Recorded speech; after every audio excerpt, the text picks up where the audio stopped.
Hello, welcome. Take 3, where we do reactions on occasion. Well, today we're doing one for the Atlanta Live event, which was actually 2 matches and not just one, which is great. So we're going to be reacting to the match between Alex Damon and Emily Rose Jacobson, and of course, the match to end all matches, but hopefully not, because then what would we react to?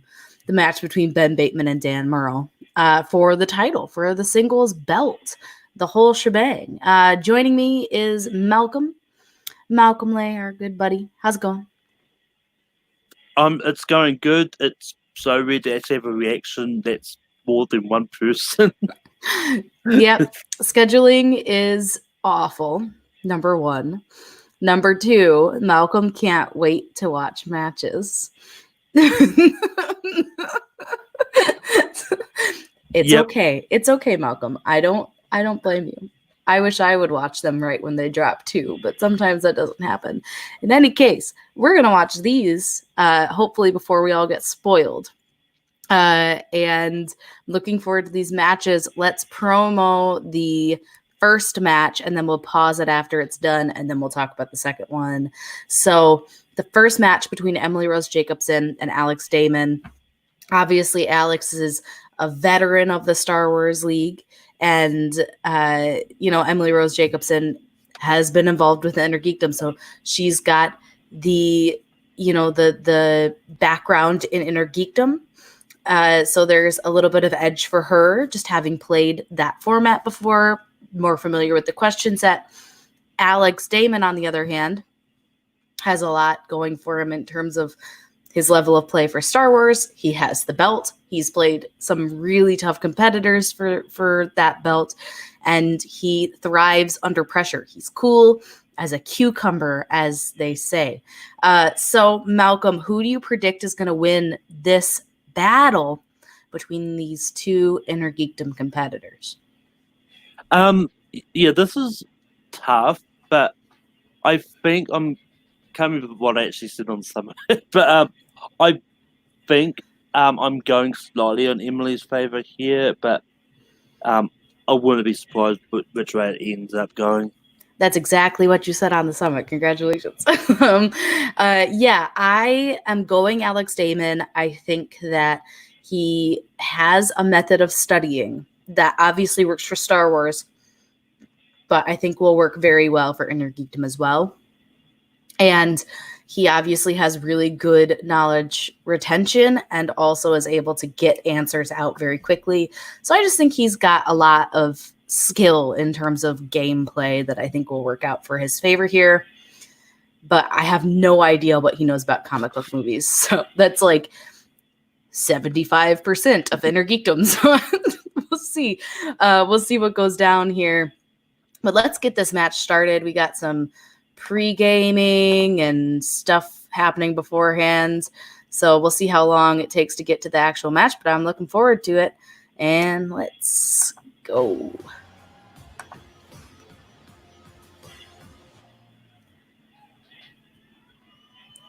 Oh, no one there. Where could they be? Oh. It's the Invisible Man. Oh, white. Ladies and gentlemen, please welcome to the stage, Mark, Baby Carrots Ellis, and Christian Harlow.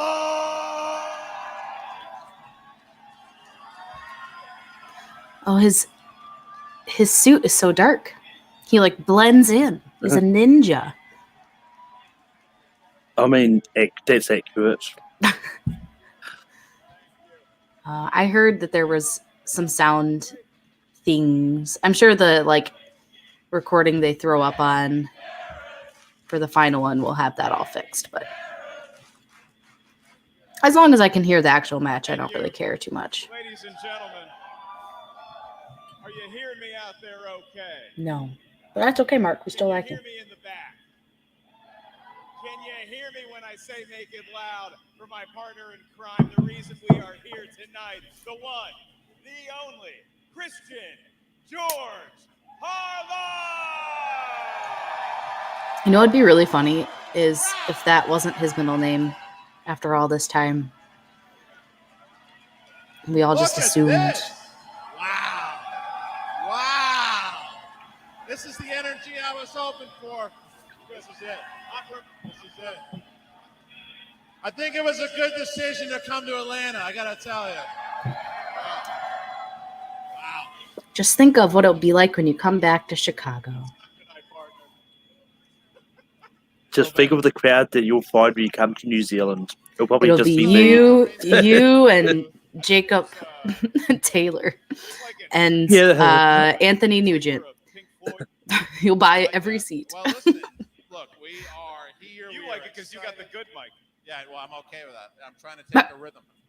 So look, already just meeting you guys and hearing like who's excited about this event of us being here, and just watching the energy just as people are walking through, and it feels. I told somebody like a couple days ago. I feel like I'm as much of a fan as you guys are, right? I'm like, this to me reminds me of like the Roca and Merle days, right? The Cushing, Kalinowski, Patriots above the line. That feels like that tonight. It does. And There's not enough rivalry though to really like call it one of those really iconic matches. I mean, it's an iconic match, but oh God, that feels good. yeah, there's just not like the rivalry between the two guys to kind of like call it a top 10 Patriots. Christian, I want to go to the town that has the best tasting Coca-Cola Classic in the world. And then Christian said, well, Mark, I want to go to a town that has 9 strip clubs on every street corner. Made it. Know what I'm doing. But we decided, to come here, and man, what a great choice. And think about, just in general, what we have going on. And when I knew we were going to do Atlanta, there was one, it really wasn't an option. You had to have Alex Steve. You had to. It's an Atlanta native. Kid knows his stuff. I think Ellis needs to hold the mic closer to his mouth. Yeah, no, he is. Well, he has been known. He has been known for what he has done in the Star Wars division, and he wants to dip his feet in the inner geekdom water. And he's going to do that tonight. But his test comes up against a very knowledgeable opponent in Emily Rose Jacobson. What she did. She is. We're pretty sure Finstock knows her now. Well, we'll find out during the promo, I guess. But yeah, so to watch him do that tonight, that inner geekdom match, That's awful. Poor Emily Rose Jacobson.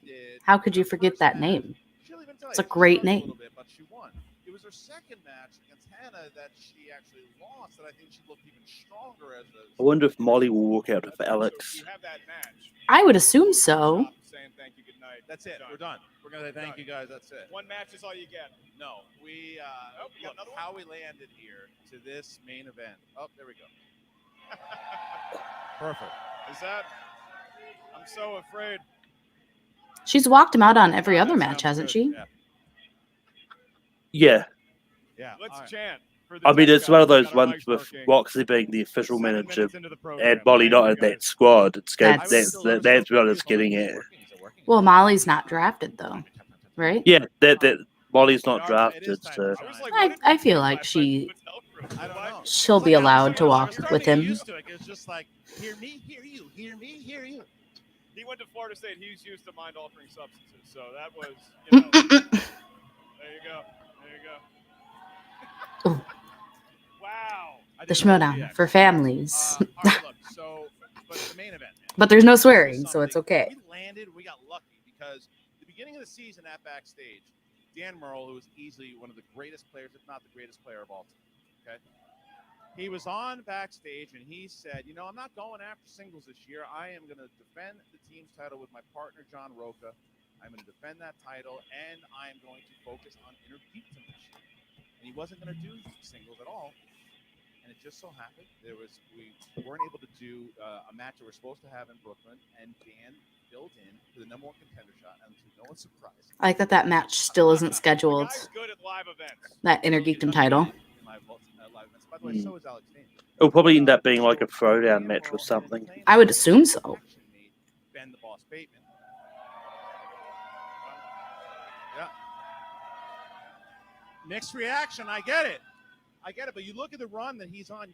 You might boo, but you also have to understand. They will boo. Yeah, but he just won 5 in a row, and what he has done it in grand fashion. He KO'd the kid, then he TKO'd Bibiani, and then he knocked out Paul Oyama to win the championship. He's testing himself tonight against Dan Murrell, because if he wins tonight, this is going to really cement him as a great champion.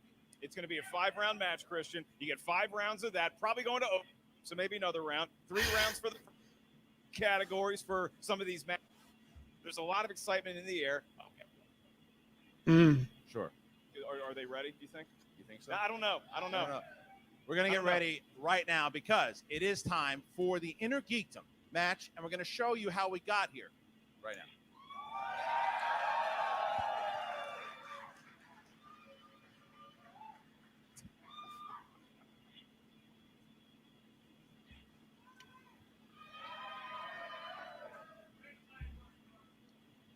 It's a good promo. Really building the suspense. Oh, there we go.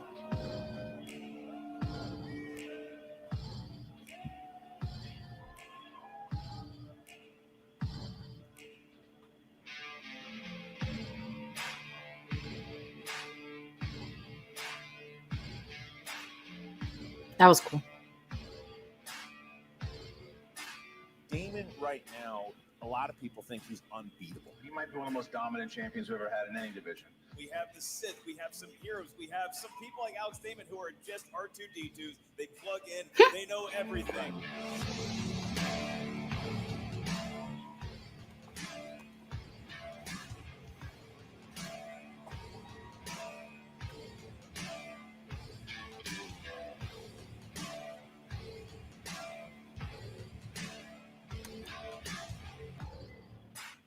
Alex, that thing has to be getting heavy at this point. Christian said backstage, he's like, I'm literally going to have to create someone in the lab to beat this guy. I don't know how Damon, he's like unbeatable. He's a champion, and there's no fighting with that. And I want him to not just dominate in one league, but 2. This is just what I do all day, every day. Can anyone beat you? Well, we're gonna find out, huh?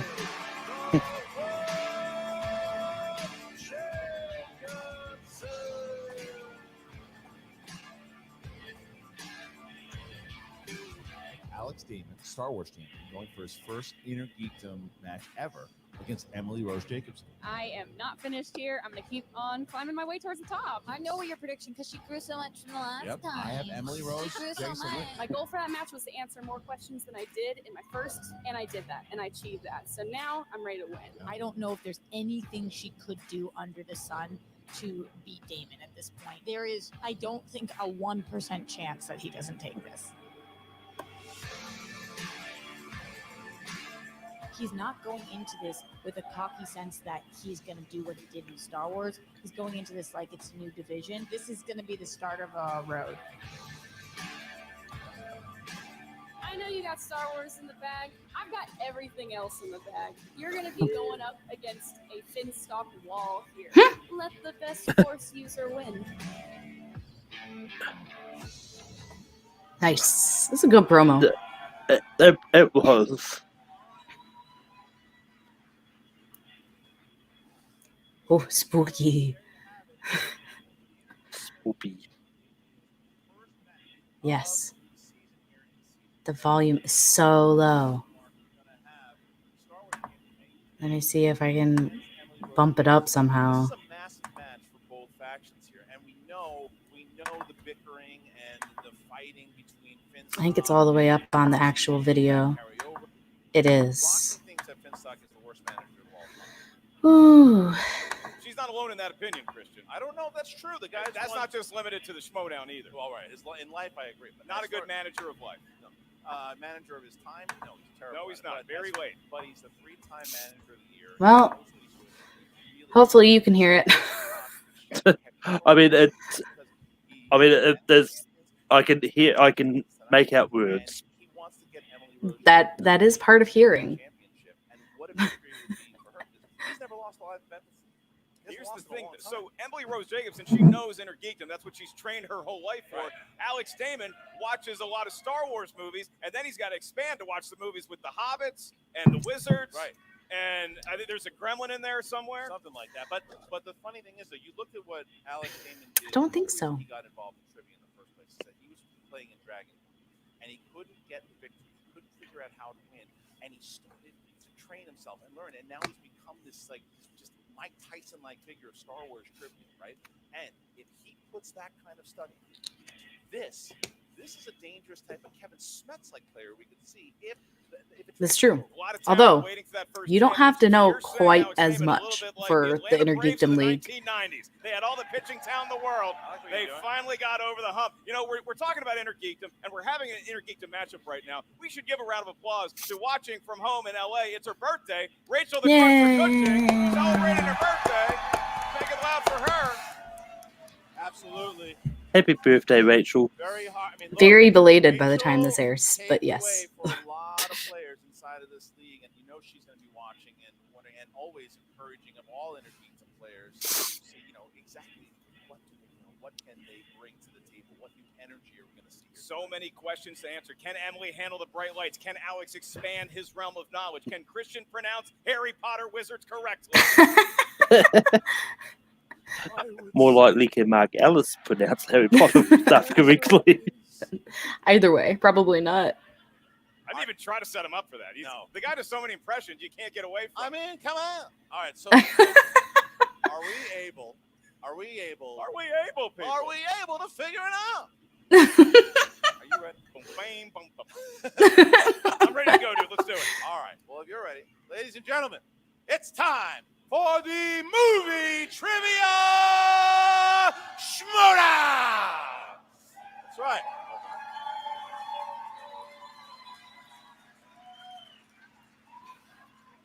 Three rounds in the Inner Geekdom division. Introducing first.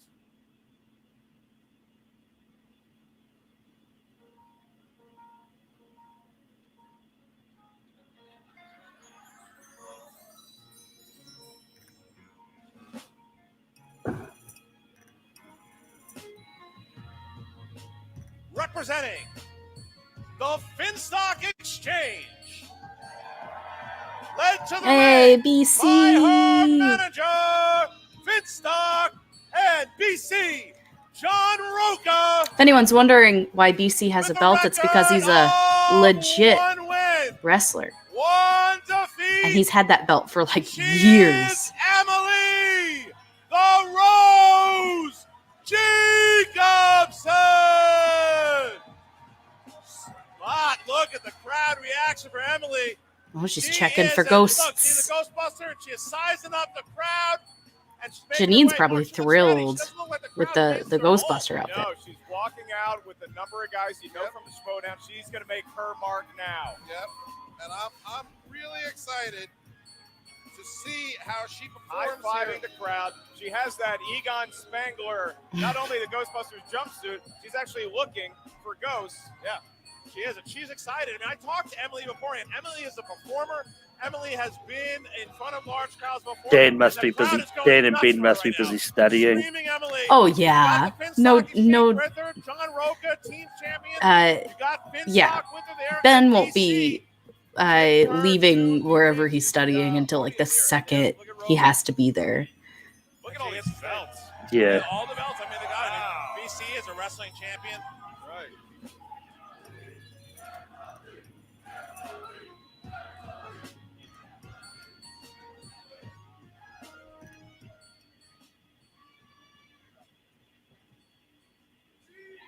BC is like legit the person you want in your corner for every match.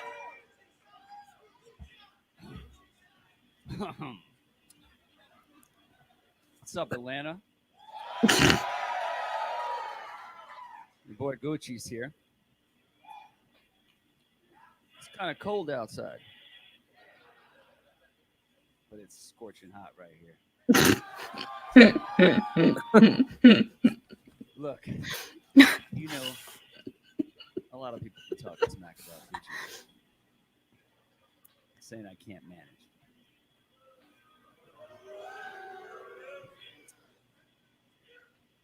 Damn right. Damn right. About to be 4-time. Anyway, what we do here at the Finstock Exchange is instill the 3 C's: charisma, confidence, and a cutthroat mentality. Mm. We destroy anything that's in our way. We're like a bull in a china shop. Mm. Now look, This is like the tamest this got interview he's ever given. They're cool to sit back and ride their little manager cars, their little manager bikes. Saw a bunch of idiots driving a unicycle, but they wouldn't be driving anything if I didn't invent the manager wheel. He's not wrong. I got Emily over here. Look at this. She's amazing. Fantastic outfit. Give it up for Emily. She's a beast. Saw her out there in the draft. Once again, idiots didn't draft her. Guess what? King did. And we're playing Damon. Now look, he's a Star Wars guy. We know that. He's a champion. He's the best. There's no question about that. But this ain't Star Wars. It's from a galaxy far, far away. Wherever it is. Beelzebub or Dantooine or whatever planet he's from. Look, gaming, get ready. I'll leave you on this. The Finstock Exchange is to the Schmoedown as yoga pants are to a ton of people.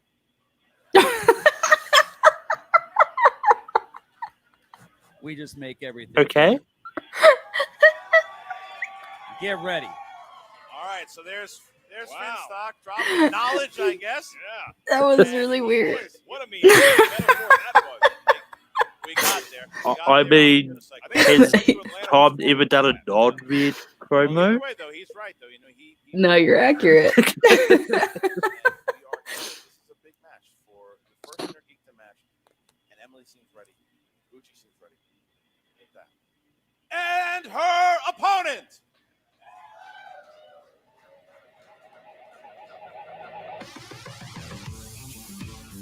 It's like everyone's the music. Yeah, it's really good. I was gonna say everyone stood up like they were looking at a bride at a wedding. Here she comes. Making his Inner Geekdom debut. Oh, there's He money. is the reigning Yeah. Schmoedown Star Wars champion of the world, Alex. He's got to be happy to be playing this on home turf, you know. Home court advantage. He didn't have to travel. It's a huge advantage. He got to sleep in his own bed. It's like a fighter who jumped divisions. He's in a different weight class now. It's expanded. Does he know about the Lord of the Rings? Does he know about? He does, 100%. Right. We don't know that. It's like how much, like I mentioned up top. How is his studying going? How did the studying going? How was it? What happened?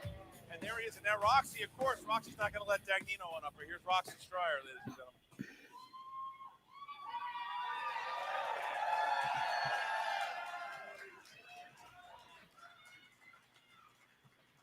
Hey, Tom, I have a C for you. Communication. Oh. How's that going for you, Tom?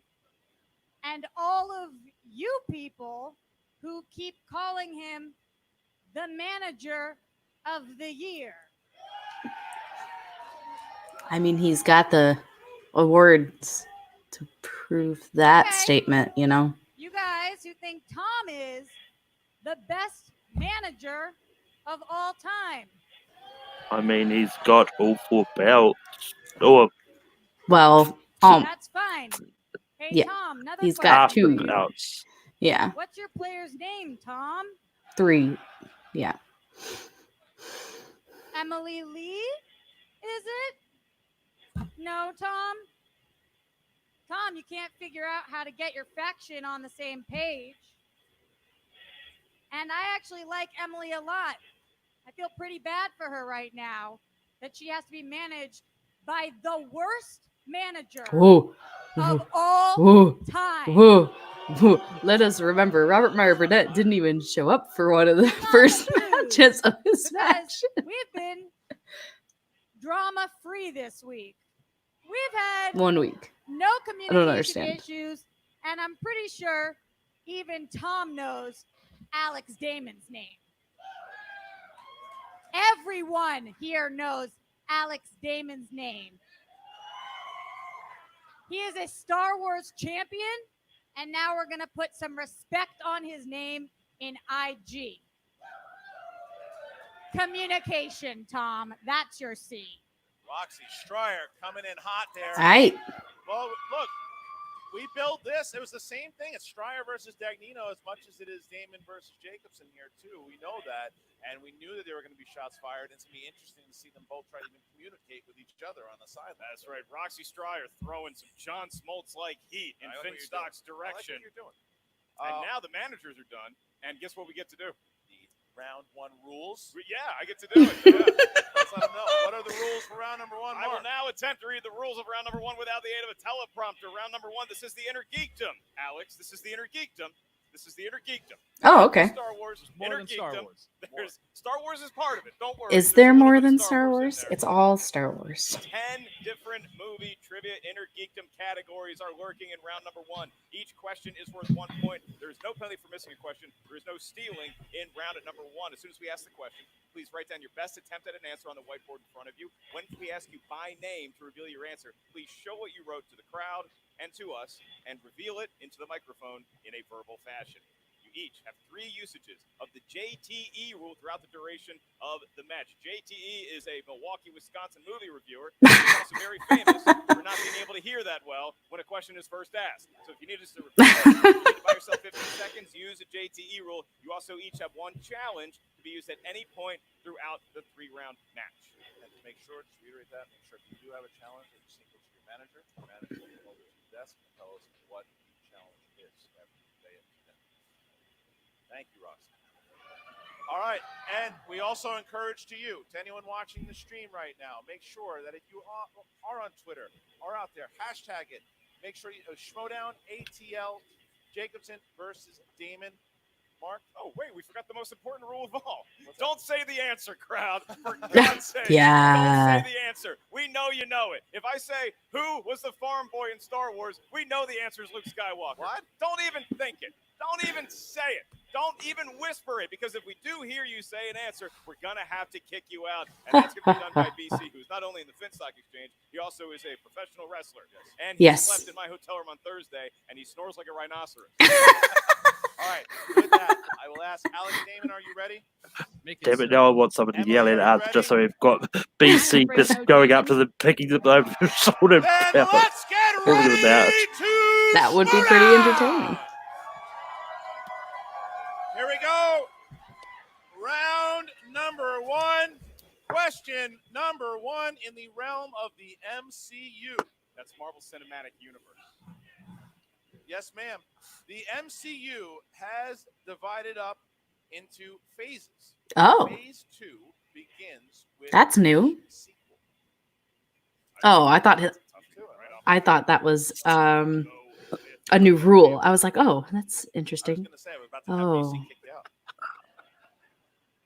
5, 4, The start of phase 2? 2, 1. Alex? I put Galaxy 2? Thor Dark World, but I don't think it's Iron right. Man 3. Yes. Ah. Emily Rose takes I the kind of lead thought it by going was. up by 1. Emily I spent Rose too long thinking about Your next category is in the the fact world that of I Star thought they Wars. had Alex, changed movies, the is now categories. far away. Just give me a point. I think we both got tripped up on the hit. Yeah. System of 4 words. What was the first sentence in the opening crawl for Episode 7, The Force Awakens? Hey, do you remember we went to the premiere of that? Yeah, I do. I met Mark Hamill And Lucas. Yeah, and I met George. That's George kind Lucas. of I know. I don't care what anybody says. Bit deep. I mean, For him, it's a Alex definitely knows it system though. of 4 words. What was the first sentence in the opening crawl for Star Wars Episode 7? Well, actually, when you think about it, it's kind of easy. There's like a little Ish for round one. happy to see it. I'm gonna say Oh, that has it? Is it? Well, I mean, it took me a while to click. Once I actually clicked to it, it's like, oh yeah, that's actually really obvious when you think of Force Awakens. 1. We start with Emily. Luke Skywalker is missing. It's Luke incorrect. Skywalker's And Alex? missing. Luke Skywalker has vanished. Yes. Yeah, I was gonna say it's Oh. not that because I Emily got knew close it was there. Luke Emily got Skywalker close, something, but the I was Star like, it's Wars not champion hits the Star like Wars is missing. It's button. something So, else. Here's the next question. Middle Earth. It's the same Middle meaning. Earth is the next question. What was the name of the inn that the Hobbits stopped at to meet Gandalf in Fellowship of the Ring? Say Howard Johnson was. It was. Can you imagine if it was and it said, "You can't call it that, Harry"? Just thinking about They Luke they Skywalker stopped vanished. at One of the McDonald's. first lines was Luke Skywalker. That's accurate. 5, Definitely, there is a McDonald's right next to this inn. 2, 1. Pens down. And Is Alex, the Prancing Pony? Yes. And Emily? Prancing Pony. Yes. All right. Tied up. Tied up. Your next question, your fourth in this round of 10 questions. In the world of DC movies, who plays Lex Luthor in 1978's Superman, the motion picture? Mark Riley. From wherever he is. He's got that new Superman jacket. Love it. It's great. And 5. He wears it to the wedding? Yes. 4, 3, 2, 1. We start with Emily. Gene Hackman. Gene Hackman. And Alex. Gene Hackman. You're tied up. 3-3. Neck and neck we go. Matt So doesn't have far, to neck disown and us neck. now for not knowing that. All right. Marvel films. Marvel. Who directed 2016's Deadpool? Get into any trouble last night here in Atlanta? I was hanging out with you. Now Restaurant called Bones. Steak restaurant. It Really? is delicious. Really? Yes. 5, 4. I want food. Delicious. I did stand 2. up. Good for you. 1. Pen. I don't remember the guy's name. Pens down, please.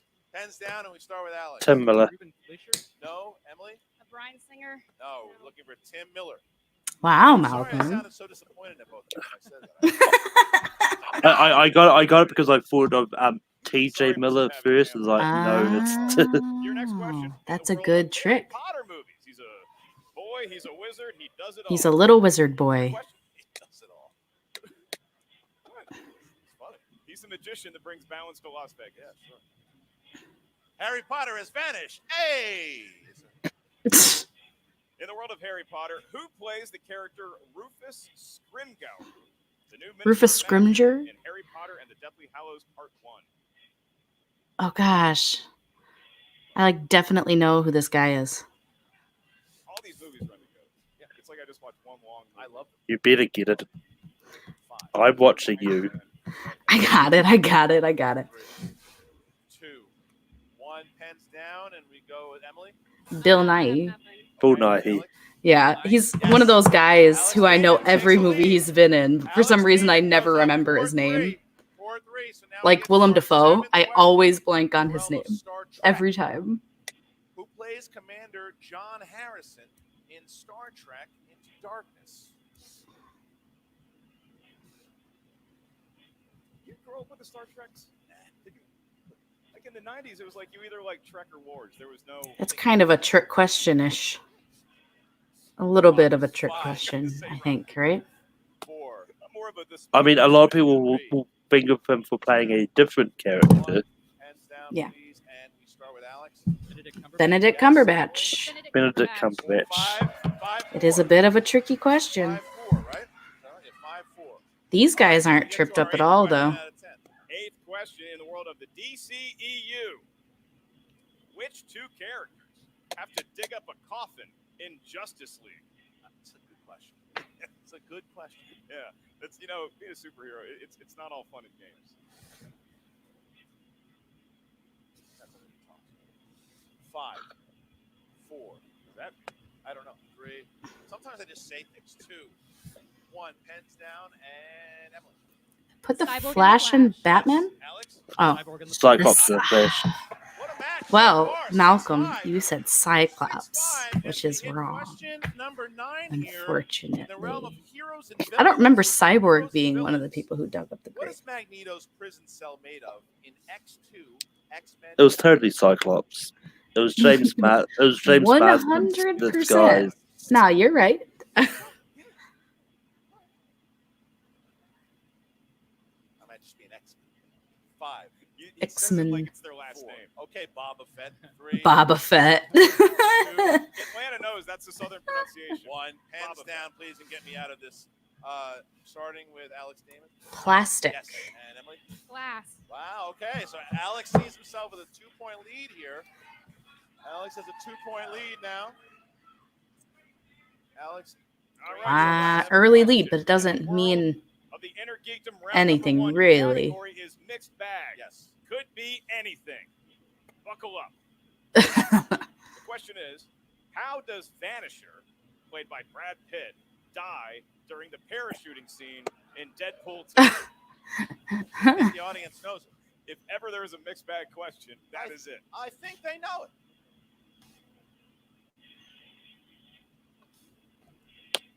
And 5, 4, 3. I mean, personally, I think mixed bag should be He falls questions that don't fit anywhere else because we already had Marvel before. That is correct. Yeah. Telephone wires. So Yeah. Alex Damon now sees himself with a 3-point Wow. lead. Good round 1. I mean, 3 points isn't impossible to come back from. Yeah. Over Emily the Rose Jacobs. Look, you're kicking off a big-time match. All these people showed up to watch you compete in movie trivia, talkie know-how, and I think that both competitors adjudicated themselves well. Damon up 3 early on. We're about to go into round number 2. That is known as the wheel round, the wheel of fate, doom, and justice. Yeah, I don't like mixed bag being in round 1. At some point, it's the real But, you know.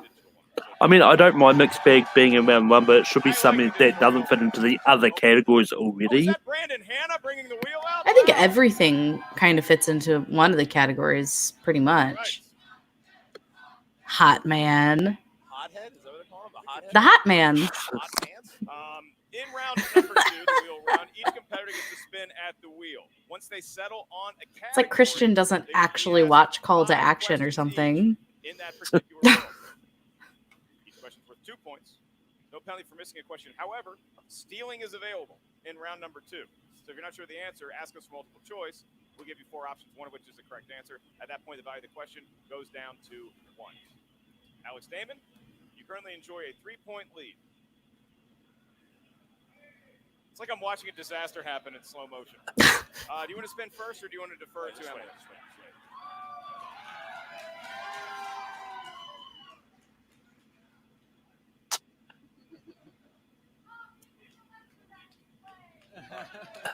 All right, so Yeah, I'm sure we'll start with all the Alex Damon. competitors are Alex, really you happy are that it's not a digital statewide wheel. here. Would you like to go first or second? I'm going to spin first. You're gonna spin first. Alex Damon will spin first. Here we go. They need to do a gag in which the digital wheel pops up behind them and tries to take out the wheel. Yeah, seriously. Not on the wheel. Not on the wheel. Poor Tonya Harding. What is it? Wizarding World. Oh, Wizarding Yeah. World. He wants Star Wars or Lord of the Rings, really, is what he wants. Missing a peg. Spinner from the side. Not the pegs. Oh. This is what happens. Oh no, he broke the wheel. Oh no. Ladies and gentlemen, Brandon Hanna, under the most pressure he's ever felt. The irony, a wheel that they can't spin from the pegs. Yes, he does. Getting hyped up for that. All right. We believe it's been fixed, and Alex is spinning away from the Wizarding World and away from the pegs. And away from the pegs. So what is it going to land? Alex, why you gotta be breaking the wheel? 2 spotters. What is that? Spin again? Spin again. Spin again. It's because the wheel has more space Yeah. in the categories. Yeah. What? Was it? Star Wars, I think. Oh, I would say. Do you think Star Trek? Now, what are they going to give him here, though? Because we don't. I don't know think what Alex knows Star are. Wars. We don't know what Well, don't give him Star Wars. Don't give him Lord of the Rings. That's for dang That's sure. the question. What do you give him? A screaming Star Wars. Hmm. And now, if Gagnino tells her to take Star Wars, he will officially be the worst. Yeah, that director of all the wheel having more spaces on it was something I brought up when they used it the first time, and how it changed the process of wheel slice picking and probabilities, which was something Bibbs was really interested in. So I'm glad they thought about it this time around. Potter it is. All right. I will ask the questions here. 5 questions in the realm. I feel like she's doing this to try and make sure she can get steals, but I feel like she should have gone for a harder category. Hoping that they might have the Sword of Gryffindor. Who do Hermione and Harry go to find in Godric's Hollow? I need multiple choice. Bag shot, right? Who do they go to find in Godric Hollow? All right. You can do Yeah. Xena Because Phillips, they go to, Lovegood, I mean, they find Batilda Bagshot's corpse. Spoiler alert. Matilda Hopkirk, or Rita Skeeter. Nah. Bag shot. That's correct for 1 Yeah. point. Well, her corpse. She no longer living. What did you say? You said, yeah. Okay. All right. Question 2. What is the name of the location wherein the mysterious and shady Morgan and Burks can be found? Nocturne Alley. Multiple choice. Oh, Alex. Diagon Alley, B. Nocturne Alley. I think that's why they gave it to him, because Oh, yeah. he spun away from it first. No, he spun away from, well, you're right. No, he did. He spun away from Wizarding World and they gave him Harry Potter. Well, I mean, Yeah. Harry Potter is Wizarding World, so. Diagon Alley, B. Nocturne Alley, C. Dragon Alley, D. Zonko's Alley. I think it's Nocturne. Yes. That's correct for 1 point. So far, no steals. But he's not getting any 2-pointers. 3. In Harry Potter and the Goblet of Fire, who does Ireland play in the Quidditch World Cup? Croatia. Romania. Correct for the steal. 2-point steal. Scotland. Nah. For Bulgaria. Bulgaria. Why did I say Bulgaria, Romania? Why did I say Romania? I thought you knew Harry Potter. I do. All right, 2 more. Here- Just ignore me. In Fantastic Beasts, Ignore that woman behind the curtain. what is Newt's brother's name? Newt's. Theseus. Yes. Multiple choice. Is it A. Abernathy, B. No. Percival, C. Theseus, D. Theseus. Correct for 1 point. He knows his stuff. He's using a lot of help, but he's getting the questions right. All right, here is. And he had a lead going in, so all he's doing is just adding What to was it. the name of the Death Eater that turned on Voldemort and stole the locket Horcrux? Multiple choice.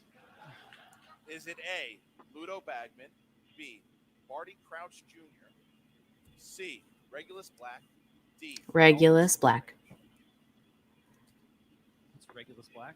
For 1 point. All right. So Alex Damon gets opponents. I mean, he got everything except the one, so not awful. Not awful.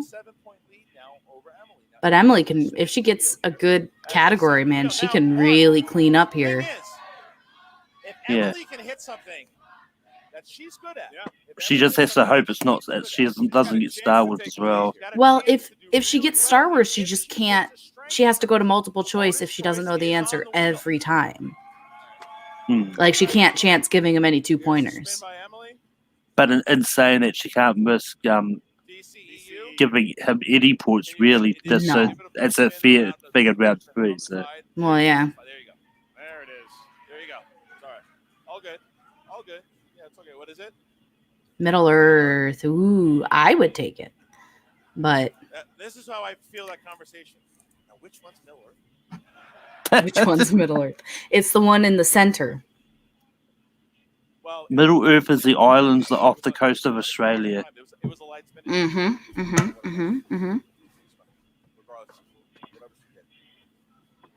It's not top Earth, nor is it bottom Earth. Count you down here, Tom. In 5. It's precisely where it needs to be. Here it is, whatever it is here. Big spin, Take big it. spin. Let us know what it is, please. What it is.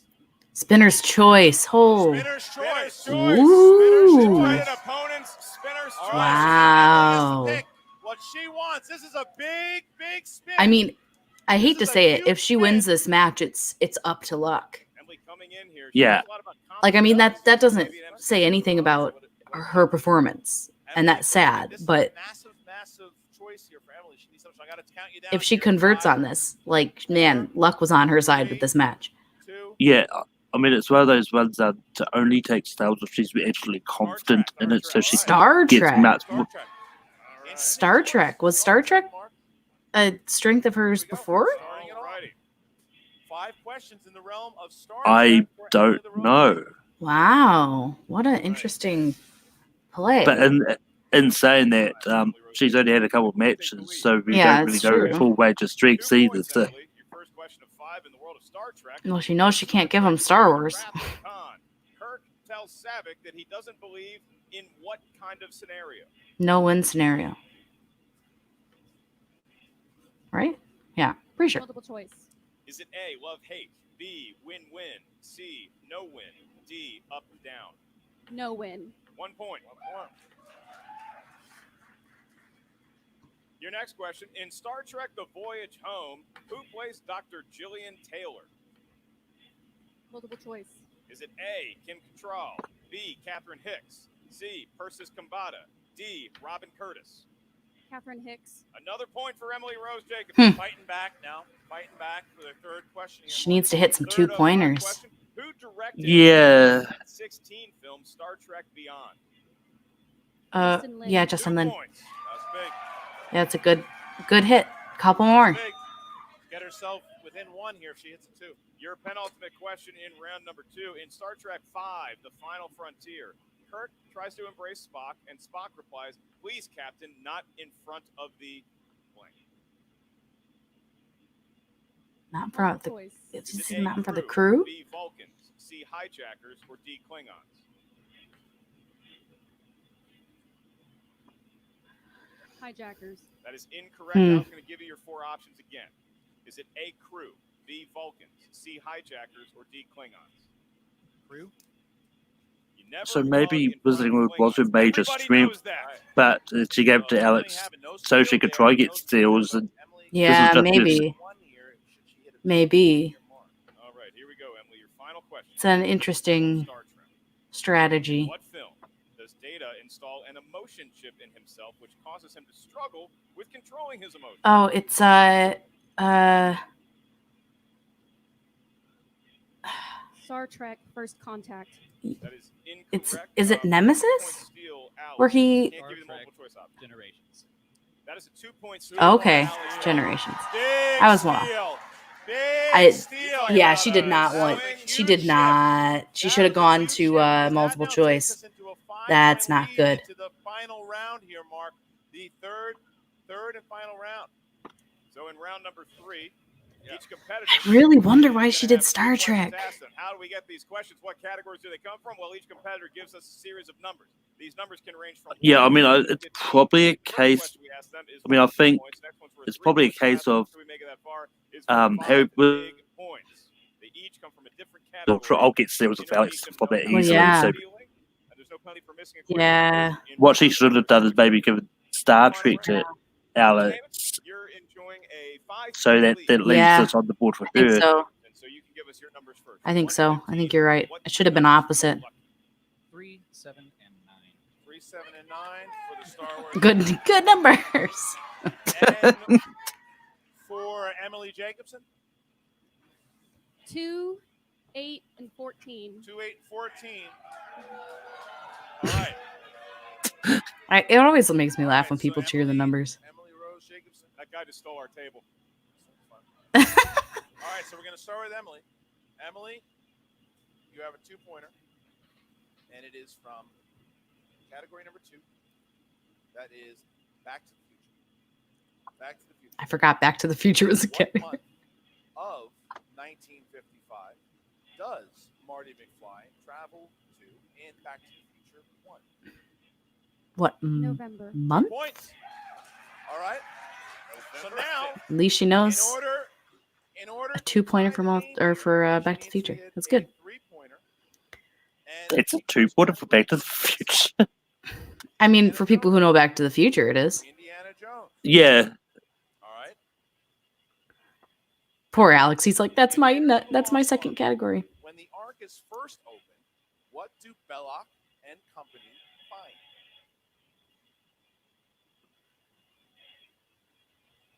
Bones. Sand. Yeah, I was thinking it was sand. Of course, gets everywhere. So Yeah, that's too bad. He hates we find sand. ourselves in this position. If Emily hits this, it bounces back to Alex Damon, where he will be forced to answer some questions. She could have the lead. However, if she misses, Alex Damon will find himself with his first TKO Intergeekdom victory. Emily, fittingly enough, you have chose Star Wars. Well, Those are like my 3 things you got. well, he won't be getting any of his strengths for any of his questions. Here we go. In Star Wars, The Clone Wars. Nope. Is that a hiccup? Attack of the Clones. Keep scrolling. Got more. I got another one. In Attack of the Clones, There you go. we learn that Newt Gunray is still Viceroy of the Trade Federation after how many trials in the Supreme Court? 4.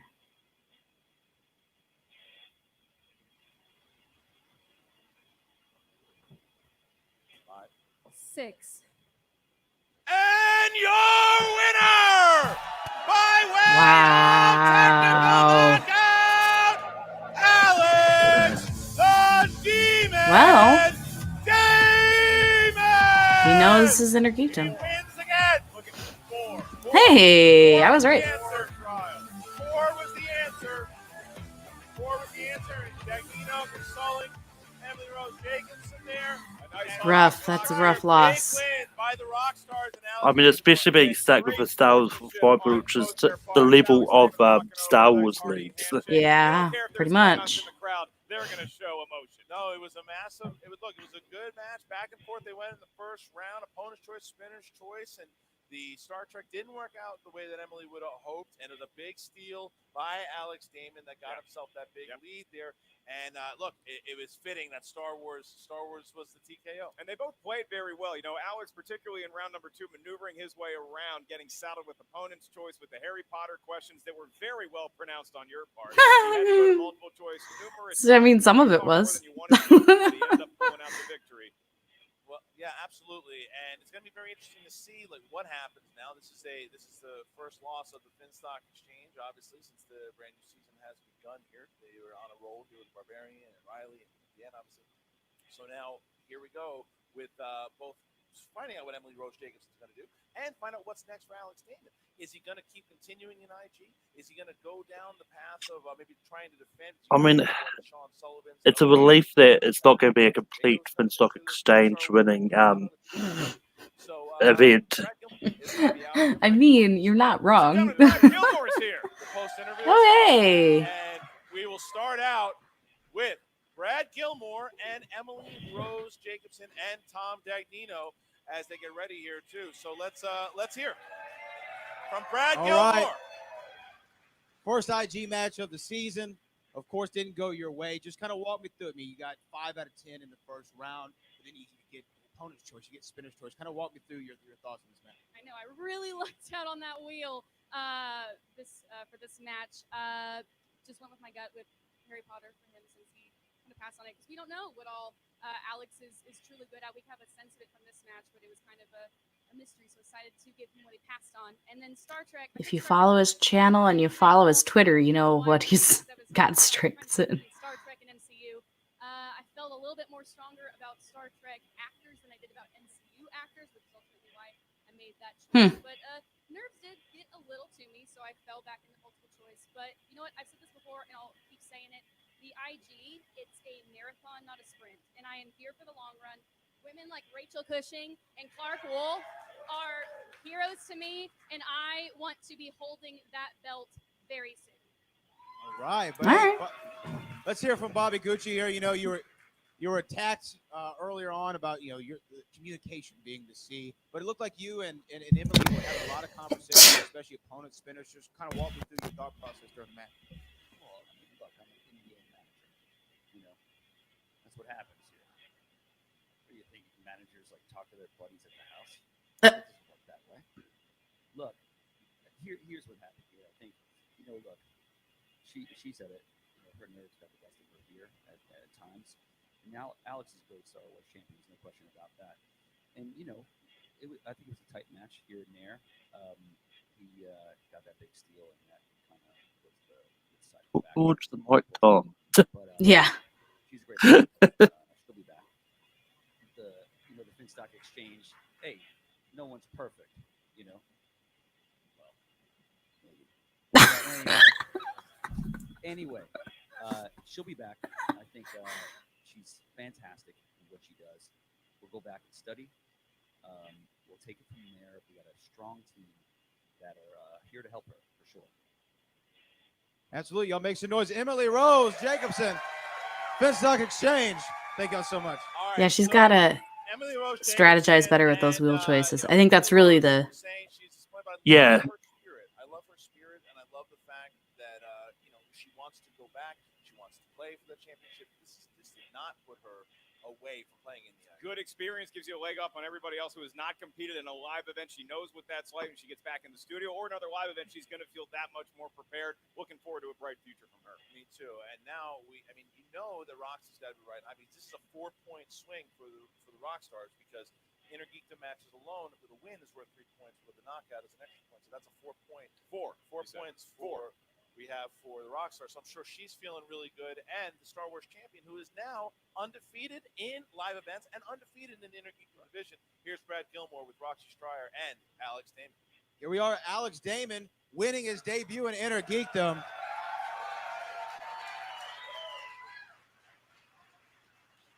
Through those first 2 rounds, only missing 3 questions. You went 8 for 10 in round 1. I mean, you had 1 slip up in the second round there. I mean, walk me through it. How did you feel after that round 1? Was there nerves being at Intergeekdom? Kind of walk me through your process. I mean, yeah, now I know how it feels to miss a question.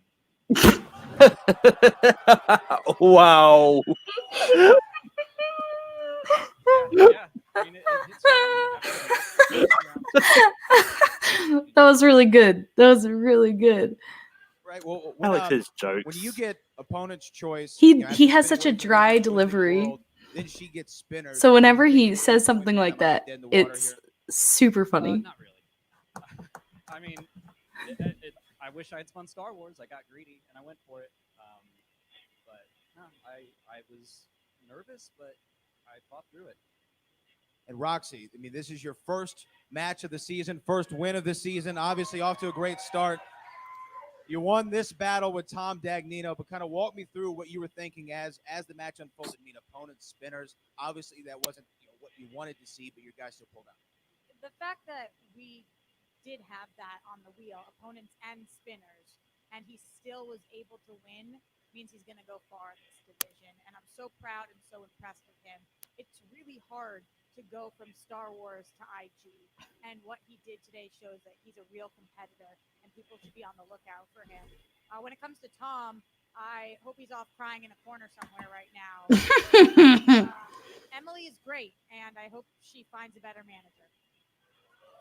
Gee. Now, Alex, what can we expect going forward? You got this Star Wars championship around your... Well, hey! That's Robert Parker. That's our boy. I'm so proud. Look at our tiny, tiny friend. I'm here to deliver a message. He's tiny Not but on behalf mighty, of the Kaiser, guys. But on behalf of the entire dungeon. Alex, you did well today. I got to commend that. You conquered the Star Wars division, and now you're here in IG. But I guarantee you, I know more about Potter and Trek and really all of the IG divisions. He's not wrong. Better than anybody. He's not wrong. I'm here to take this division by storm. And I'm ready to take on anybody they're willing to throw at me. Ace, Damon, Emily, Hannah, Chandru, Kalinowski, Kanopik, anybody. Nice.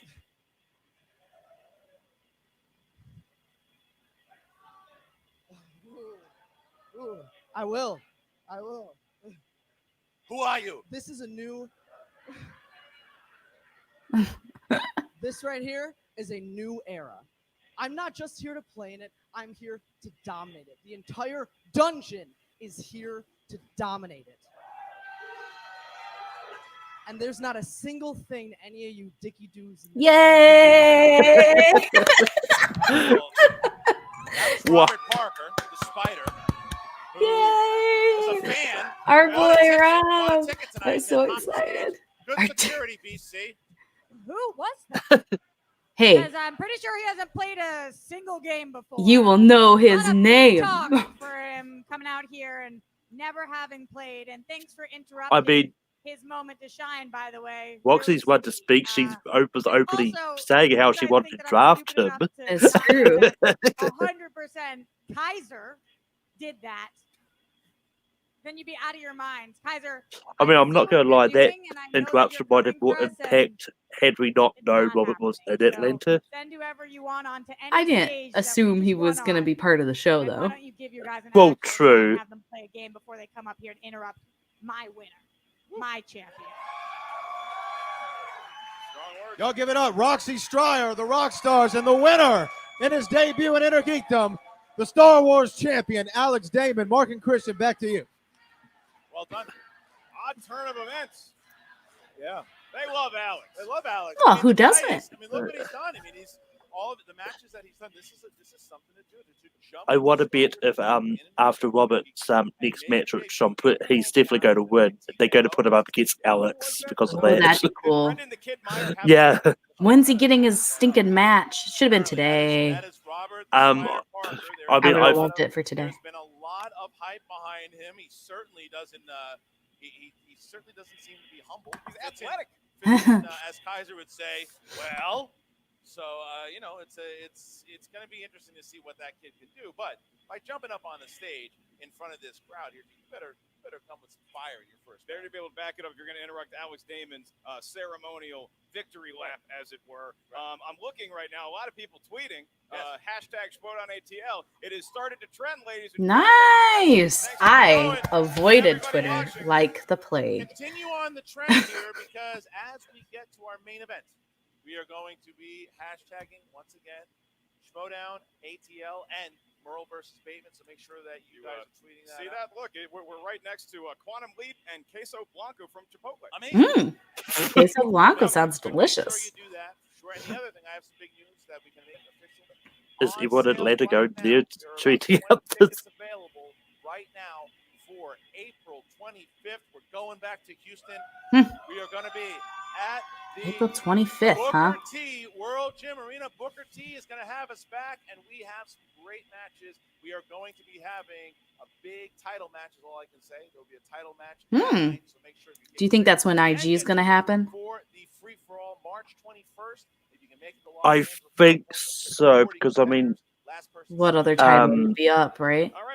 Teams, maybe. oh no, the next throwdown is the number one contender match between Yeah, it could Family be and Corruption. teams. You're right. Yeah, teams would work too. ladies and gentlemen, it's time for the main event. The main event! Okay, we're going to pause it real quick. Feel it. And we're going to talk just for a second about the first match. So, was a good match. What a great debut for Alex Damon. Emily Rose, I think, she's got one win under her belt overall. I think her second match was her best showing so far. This match, I feel like, was just an issue with strategy. And there's nothing wrong with trying new strategies and trying new things. If it doesn't work, don't try it again. Like that's how you test strategy. So I don't necessarily think that what she did was wrong. I just also think that if she had swapped those categories, she might have ended up having a better overall game. But she didn't know she was going to get spinner's choice, you know, like you have no Yeah. idea what your wheel slice is going to be on that second spin. So, she did what she could do. I think giving Alex Harry Potter was a good choice. He couldn't convert any 2-pointers except the very last one. But outside of that, it was a tight game for Alex. He did miss a couple, but he knows his stuff. I think people can stop questioning whether or not he'll be able to convert to Inner Geekdom. It'll just be once he gets to those people who don't miss any questions, how is he going to fare? So it'll be interesting to see what happens. He definitely won't give any points away for Star Wars. We know that much. Malcolm, what did you think about this first match? Yeah, it definitely was a great match. I mean, I'm with you. I think Emily still needs to figure out the strategy a little bit more, and it's going to be one of those ones. You would think that having a manager would help, but I don't know how much the discussion sort of been. I mean, I've got a feeling they gave Alex winning wheel because that's what he spun away from. So like, if someone's going to spin away from something, they're not confident on it. But giving herself Star Trek, I don't know if that was the right decision, but Yeah. I mean, I'm with you. I think she probably would have preferred having Star Wars, just going based off of her other matches. But at the same time, Star Trek is such a hard category. There's a lot of movies. There's a lot of specificity, and the questions have never been easy for Star Trek. So it's a weird choice. I mean, she did pretty well on it, but at the same time, it is a weird choice to make. But yeah, it was a good match. I'm excited to see what Alex does next for Inner Geekdom. I'm excited to see when Emily gets her next match, who it will be against. Maybe another rookie, maybe someone who's lost a couple matches as well. So it'll be fun. Now, this next match, Bateman versus Merle, is the title match. It's the one that everyone's been waiting for. Oh, the drama leading up to this thing has been insanity. The buildup of it has been great. Until all the drama happened, there was none of that kind of rivalry between these two guys to kind of hype up the match, like a natural rivalry. All that drama happened, and then you kind of got some of that. You got some of that animosity between these two guys. Even if it wasn't directly between them, you had other people chiming in on each other's behalf and whatever, and all the fans went crazy. So you built that rivalry in there with the drama. It was a very smart move. If that was planned to be just something to build hype, it's a very smart move. Who do you think is going to win this match here between Bateman and Merle? I mean, I don't know what you're talking about drama. I feel like I've not heard anything about this match for months. But no way. Me neither. Yeah, this is tough because Ben won the belt in such dominant fashion. I think everyone's going to expect big things from him this one. I mean, he's up against Dan Will. It's so hard not to bet against Dan. So I'm going to say I think Dan has it, but Ben could take it close. Yeah. As I said on the summit, I made the mistake at one live event of betting against Merle to win, and I will never make that mistake again. I've got Merle winning solely for the fact that I have said that I won't make the mistake of betting against Merle in a live event. The guy is dangerous. The guy performs in these live events. He has never lost at a live event, and he has played the most live events of any other competitor. The guy is crazy. He knows his stuff. He's studying hard, and he has an advantage of also studying for Inner Geekdom that I don't think you can ignore. Whether or not he puts an Inner Geekdom slice on the wheel for round 2 is another question, but he does have an advantage in that Ben will not be studying as hard for Inner Geekdom because he's not an Inner Geekdom, So this match is going to be crazy either way. Ben is probably the most prepared of his entire life. Dan is always ready to win matches. So let's just get to it. I'm hyped. So we're going to get going and play this next match here. feel it, the energy, Mark, everything that's been happening with this match so far. Now, the thing is, even though these are two respected members of their own faction on the Finstock Exchange, both Ben Bateman and Dan Murrell, as Roxy had alluded to before, it has not been peace and harmony in the Finstock Exchange. There has been some arguing about who was going to manage. At one point, Dagnino said nobody's going to manage. He made that official. And then, because he didn't tell any of his players, and they said, no, we didn't know about that. He's like, you know what? It's not official. Now, Roca will be managing Dan. Roca's managing Dan. And Ben wasn't a big fan of that. Said a lot about him on backstage. There was some turmoil, but and it looks like Dagnino is managing Bateman. But what happened, it just seems like now it's kind of all smoothed out, or did it? I have no Or idea. is That's it? one of the many fun aspects of this match, which, like you said, championship match, 5 rounds. To quote Tarzan songwriter Phil Collins, I can feel it coming in the air tonight. Well, the energy, you're right, the energy, everything that has happened so far. With both That was very on brand for Mark. so interesting. If you look at Dan Murrell and what he has done, he's an absolute legend of the game. He's a 3-time champion. He's never lost. He never lost a live event. He's never lost when he was going after a championship. He's defended every championship at least once when he's had it. He's the reigning team's champion. I mean, he's got the record in knockouts. He's a Mount Rushmore legend. Mm-hmm. What Ben Bateman has been doing. Ben Bateman was a 500 player at one point last year. He has gone on to win 5 straight victories. His last 3 by knockout. He is on a tear right now. He is on a tear that we haven't seen. Like, there's very similar to what Sam Levine had done at one point. You went on a nice Or like Christian Herloff did. And Ben had a broken back. Yeah, well, Yeah. When he broke his back. It is true. They both, the two of them though, the way that they play the game, they both are like, they like science between the two of them. The way that they look at it, the gamesmanship between the two of them, sizing each other up, listening to the way that they've been strategizing, not talking to each other about certain things, listening to each other's interviews to pick up little things. Both of these guys know each other so well because Bateman managed Murrell when he won in New York earlier this season. So Bateman really knows Murrell, and Murrell really knows Bateman. So this is going to be such a crazy, crazy thing tonight. I can't wait. I was in the room with both of them, Yeah. and there was some tension in the air. There was between the managers, or the acting managers too. The only thing that could break the tension was the delivery of pizza just in time. And we all became friends again. But this night is going to be memorable. Not Pizza just for brings Queso people Blanco, together. now available at Chipotle, but also because one of these guys is walking out of here with a belt. Ask me if I'm ready. Well, not yet. We got to find out how Damn we got it. here. We need to find out exactly how we got here, and boy, was it a story in general. You ready to get hyped up? Here we go.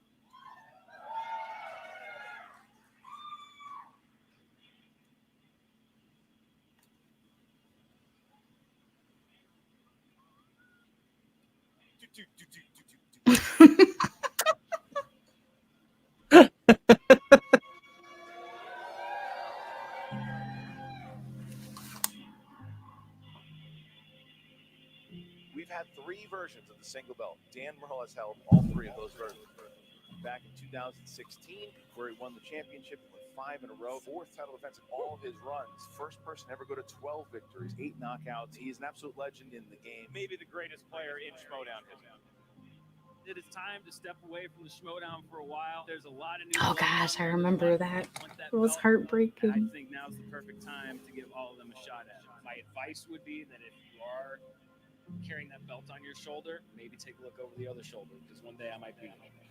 Dun There's a dun lot of dun contenders dun in this league, dun new dun. teams coming out of the woodwork. Dun, Let's dun, look dun. like Ben and Andrew like being the bad guys right off the bat here. What's your first name? Dan?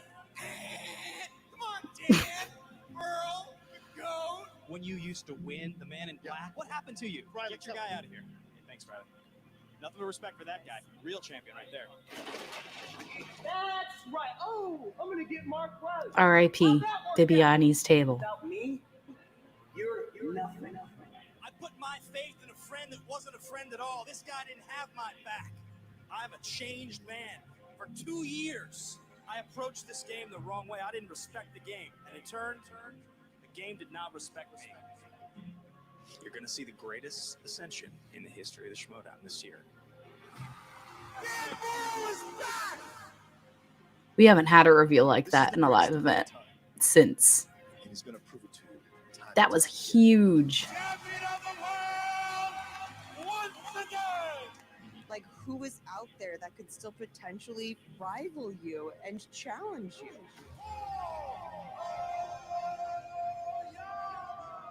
It's the game. It's luck. It's chance. It's skill. You win and you lose. He is the youngest champion this league has ever seen. He has never lost a match. Get ready. The underdogs are the ones that are coming for you, and they're coming for you every single game.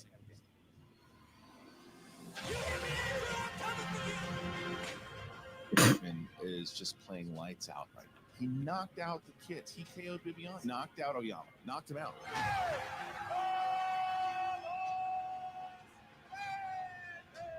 What if I just took these two on? Dan Murrell, Ben Bateman going at the title. Wow. This is Ben Bateman's biggest challenge. This is the biggest challenge of my career, and it's the biggest single match I've ever played. It'll solidify him as a champion. There's all this stuff with Ben. Ben's a great comeback story. A man who earned everything that he's absolutely had here in the movie trivia Schmoedown. Nothing was handed to him. Everything was earned. This is about legacy. This is about cementing your place in history. Ben Bateman, who has said that he wants to be the best in the league. Look, if you want to be the best of all time, you know exactly what you have to do, and this guy is the best of all time. Legend versus legend. Champion versus champ. These two guys probably might go 30 questions into sudden death before somebody actually comes out the victor. Dan Murrell never lost in a live event, has never lost when he was going for the title, could walk out of Atlanta and become a 4-time champion. What a moment. It's going to go down in history as an all-timer. I'm the greatest player that's ever played this game, and you're going to see why right now. Man, good promos. Wow.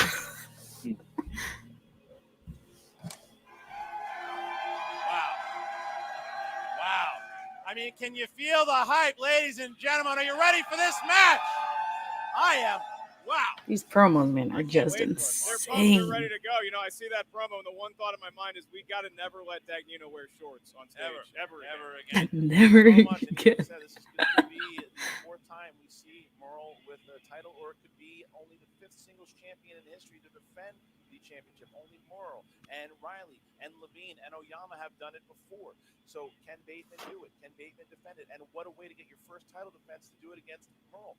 Going to be very interesting here. Oh, and another announcement that we should make here beforehand, too. This was something that the league came up with. The managers haven't spoken about it, too, in general, so everyone knows. When factions play against each other in a situation like this, when you are not, if you're in a faction against each other, the number 1 contender normally would get 1 point, even if you lost. That will not happen tonight because it's a faction. Oh. The winner will receive points. I mean, they're getting points either way, but they're not getting like double points. That's fair, but also like you earn your spot in that match. You should get points, right? Yeah, but I mean, to be fair, you run the points to get into there anyway. So Right. Yeah. I mean, it's an interesting choice. I get it. Ladies and gentlemen, it's time for the movie trivia Schmoedown.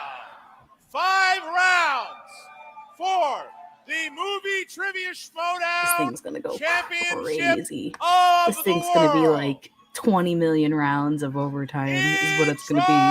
Introducing first, the challenger, representing the This is one of my favorite David B songs he's made so far for the Schmoedown. his team partner, the outlaw John Roca, with a record 13 wins, 5 defeats, and 8 knockouts. He is the former 3-time movie trivia Schmoedown champion of the world and the reigning team champion, Dangerous Dan Murrell! Listen to the crowd go nuts. Here's Roca. BC, There he is he gonna walk out with both of them? Walking down both of the belts of team champions. I'm still not used to seeing Dan come out through. Yeah. I mean, it's got to be so tough for a competitor to watch Dan Merle get introduced and not shaking your cowboy boots just a little bit. How can you not? 13 wins, only 5 defeats in his long career, 8 knockouts, 4 championships, including the team championship, over 5 title defenses in his career. I mean, he's phenomenal. He's so good. He's so cool, calm, and collected, and he's evolved with the game. I mean, he's one of the best players ever to play the game, whether it's this, whether it's movie fights, whatever it is. He's giving a hug to his mom. He's hugging people. That's his mom. Oh, that's his mom. That's cute. We have some celebrities on right. And we now have him as we look. And he's milking it. He puts the 5 up, and the crowd goes crazy. Dan Merle doing what he has done time and time again. He is playing for yet another championship. The man has been in more championship matches than anyone else in the league. It's very impressive what he's done up to this point. And like you said, every time you step on that stage, it's all on the line all over again. That is it. There he is. And Man, both he's his such, founding had such a fathers good on stage son. together. Look at this. Look at him rounding up once again. Dan Merle David looking B up. is just like he's like one of the best things to happen to Schmoedown in a long time. There he is, teams champs. The founding fathers.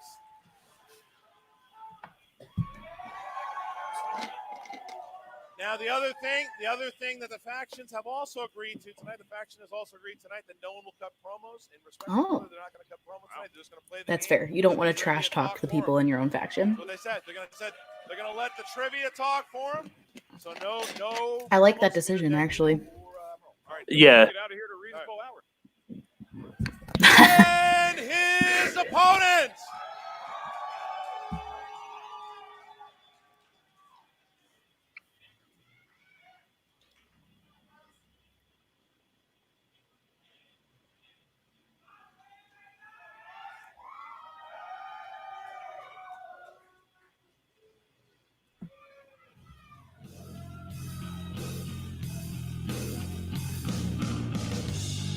Representing the Finstock Exchange with a record of 10 wins, 5 defeats, and 5 knockouts. Led to the ring by his manager, Tom Dagnino. He is the 2019 Ultimate Schmoedown Singles winner and the reigning Oh, the crop top is back. movie trivia Schmoedown That's all that matters. champion of the world, Ben the Boss Beatman! New song by David B. It's pumping out through the crowd. I love it. David B. music rocking through the sound system here. For reals. You hear some moves, but Chris more than anything, he's just loud right now. And these fans are giving it their all. Yeah, they're giving it some votes. Such a long walk to the stage. It's not the longest walk they've had to take. I think Chicago is long too. Nothing will beat when David B played the corruption theme live at Spectacular. Let's be honest. He still won 3 men. Look at his record. But the question is, was it the right decision for him to manage Bateman and not Merle? So what was it? So we're going to find out that Bateman is the champion. He's earned that title. He has won 3 straight by knockout. He's on a hell of a run right now. What a victory it can be if he does it tonight. I'll say this, and his faction members not really tipping their hat as to who they want other than Roca and other than Finstock. You look at BC, you look at Emily, they're just hyped for both of these competitors. Well, there is Bateman. Dagnino's on there with his cut shirt, and there is champion. Champion walking up to both, giving a shake of the hand to Roca, shake of the hand to Dan. And now, all right. So, all right, as we now, the champion set. I like the scarf. What's that? The See champion the set, the scarf? challenger set. And, oh, wait. So, Dagnino, Dagnino is taking the mic. I mean, did we expect him not to? Ooh, we go. What a tangled web we weave here. This is a win-win situation. I seem to keep putting myself in those. Look, what you're getting here is the creme de la creme. You're getting two of the best players that ever played this game. Somebody called me up the other day. They go, Gucci. They go, do you think this is going to be the biggest match of all time? I go, you're goddamn right it is.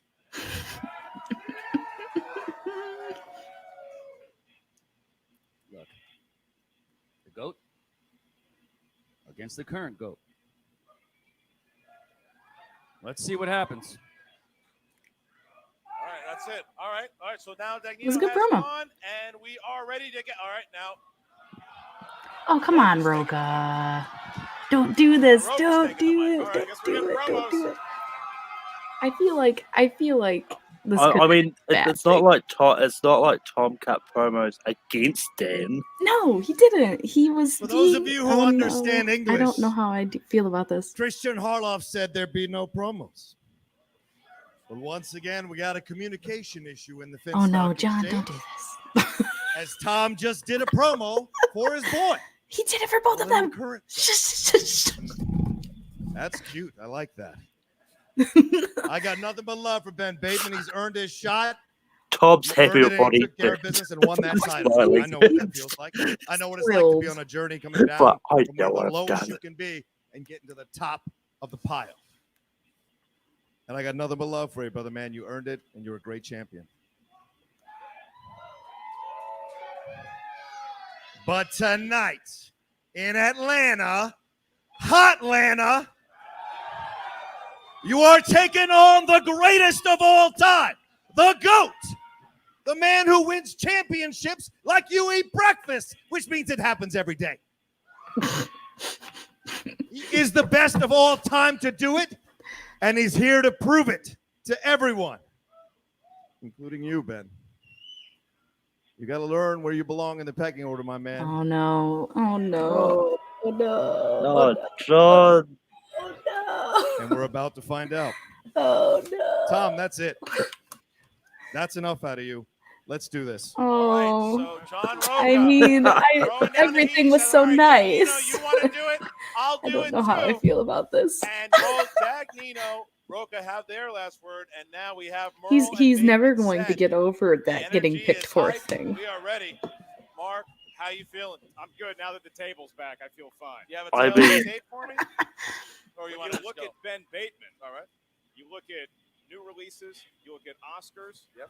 When you look at Dan Merle, you think Steven Spielberg movies, and you also think classics. He can go in the way back machine. Ben Bateman focusing on what's coming out now, but they both know a lot about each and every category on that wheel, including opponent's choice. Well, then I ask you. Let's start then with the rules of round number one. There's 5 rounds for the championship. So how do the rules for round number one work? Gentlemen, it is a 5-round match. It is the championship match. However, round number one plays like a normal round one in the Movie Trivia Schmoedown singles division. 8 questions from 8 different corners of Movie Trivia Schmoedown know-how. Each question's worth 1 point. No penalty for missing a question. There is no stealing in round at number one. You each have 3 usages of the JTE rule throughout the duration of the, again, 5-round match. Not sure you heard a question right. You want to buy yourself some time, use the JTE rule. You also each have 1 challenge to be issued at any point throughout the match. Each and every question in round number one will be about the movie First Man. All right, well, we start with the champion. Are you ready? Whatever happens, the exchange walks out with the belt. So All right. I'm ready. We ask Accurate. We ask the challenger, are you ready? Ring the bell. Then let's get ready to Schmoedown! All right, here we go. And a reminder about the challenger and the champion. If you do have a challenge to signal to your managers, tell them your challenge. The manager will tell us. Do not shout it into the microphone. And to the crowd, please, please, for the love of God, don't say the answer. Yes. All right. I just beg you. Here we go. Round number one. Question number one. Action adventure. Who directed the 90s action film Face Off? I just don't want him to say the answer. If there's the occasional, then we That's can, all right. Reaction. we can live with that. 5, 4, 3, 2, 1. Pens down. Bateman. I got John Woo. That is correct. Dan. Sir John Woo. Sir John Woo. I think Dan means Lord John Woo. Well done. Yeah. Well done. Duke John Well Woo. done. Prompting the champion to maybe King challenge John that, Woo. like what he's doing there. All right. Was John Woo knighted by the You Queen? can have this one, Dan. All right, gentlemen. Your next question, your second in round number 1, comes in the world of comic book movies. Oh. In the film Scott Pilgrim versus the World. Scott Pilgrim not with us tonight, but watching from home. In Scott Pilgrim versus the World, how many total evil X's must Scott defeat? Got any evil X's you want to talk Not on air. Save that for SCN Live. 5, 4, 3, 2, 1. Dan. 7? Yes, sir. Ben. 7. For some reason, I thought it was 6. There we go. This is All right. definitely wrong. All right. Dramas.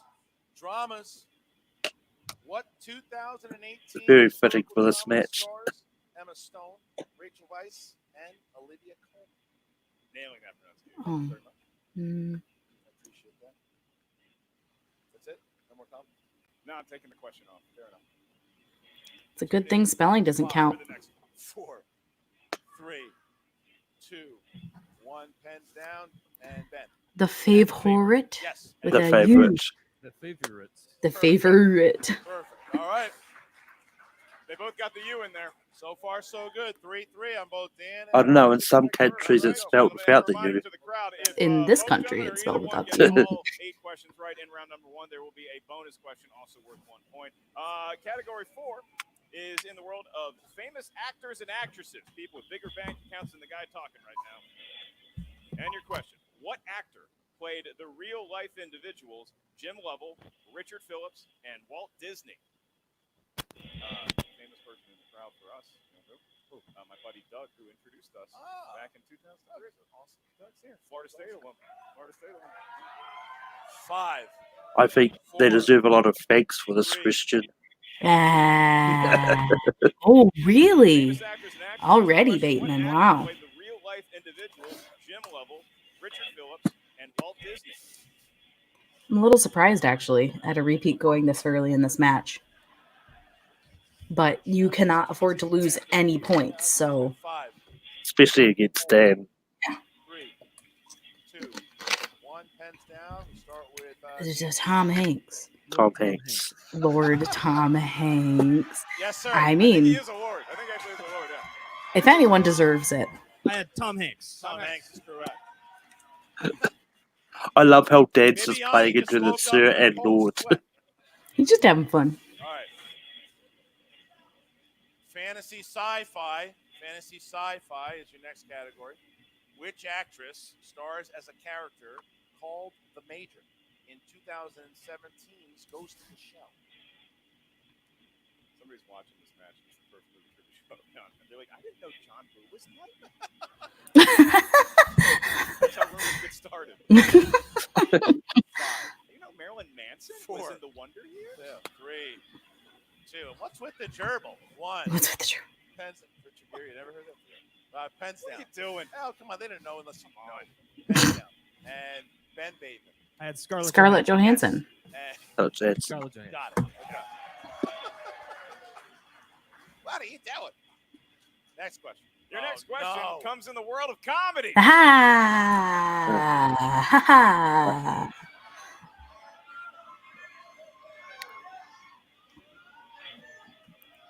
There, come here. You beat me over the head with this thing. Your question. What spoof movie franchise had the installments The Smell of Fear and The Final Insult? Love this question. Good question. Love this question. Who strikes first? No, it can't be that. Yeah, there 5, 4, 3. You're gonna miss me when I'm gone. Nah. Pens down, please. We start with Dan. Naked Gun? Naked Gun. Yes, sir. Oh. Didn't have it. Didn't have it. Wow. Merle hits first. Merle hits first. There you go. There you go. The Russian is cat. Merle That could strikes literally be the match. All right. That's how scary this Horror match is. / thriller. Who plays Lisbeth Salander in 2018? It's the girl in the spider's web. That's a well-read question. I appreciate that very much. Put a little English on the year. Well, I got to tell you, got to be honest with you. I didn't watch this one. Just like all of your friends from the neighborhood. And then there was 3-Eyed Joe. Is this a new one? 5, It was the remake that no one wanted. 2, 1, and Ben. I had Claire Foy. Yes, Dan Merle. Claire Foy. Yeah. Dan Merle Shit, boys. has not missed. Oh. Dan Merle. They have to update their computer. Oh no. Oh no. The crowd. It's the end of the world. All right, gentlemen. No, I always wondered why we didn't do every match like this. You people are animals. What do you think, Dan? You want to restart? You can't do Scoreboard this says to 7 to us. 6. That's the accurate score. Meaning Our Dan nerves Merle are on has a razor's edge. perfect round. So far, Danny, one more question to get a perfect round number 1. Ben trails by only a point. And your last question in round number 1 comes from the world of animated movies. And your query is, what film features such characters as Oogie Boogie and the clown with the tearaway face? Which are 2 other people that Christian grew up with. That's right. Long title to write. 5, 4, 3, 2, 1. Pens down. The Nightmare Before Christmas. Yes, sir. Nightmare Before Christmas. Didn't have it. Didn't have it. Whoa. Wow. Massive. Wow. Because That's with any that, other match. I would say Dan this doesn't Merle matter, has an but in this opportunity now match, to go up by 2 points 3 matters. If he hits this, bonus question. Which 80s action film is known for this line? Come out to the coast. We'll get together, have a few laughs.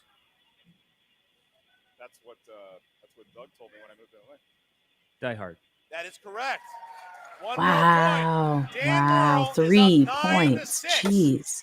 9-6, Dan Merle.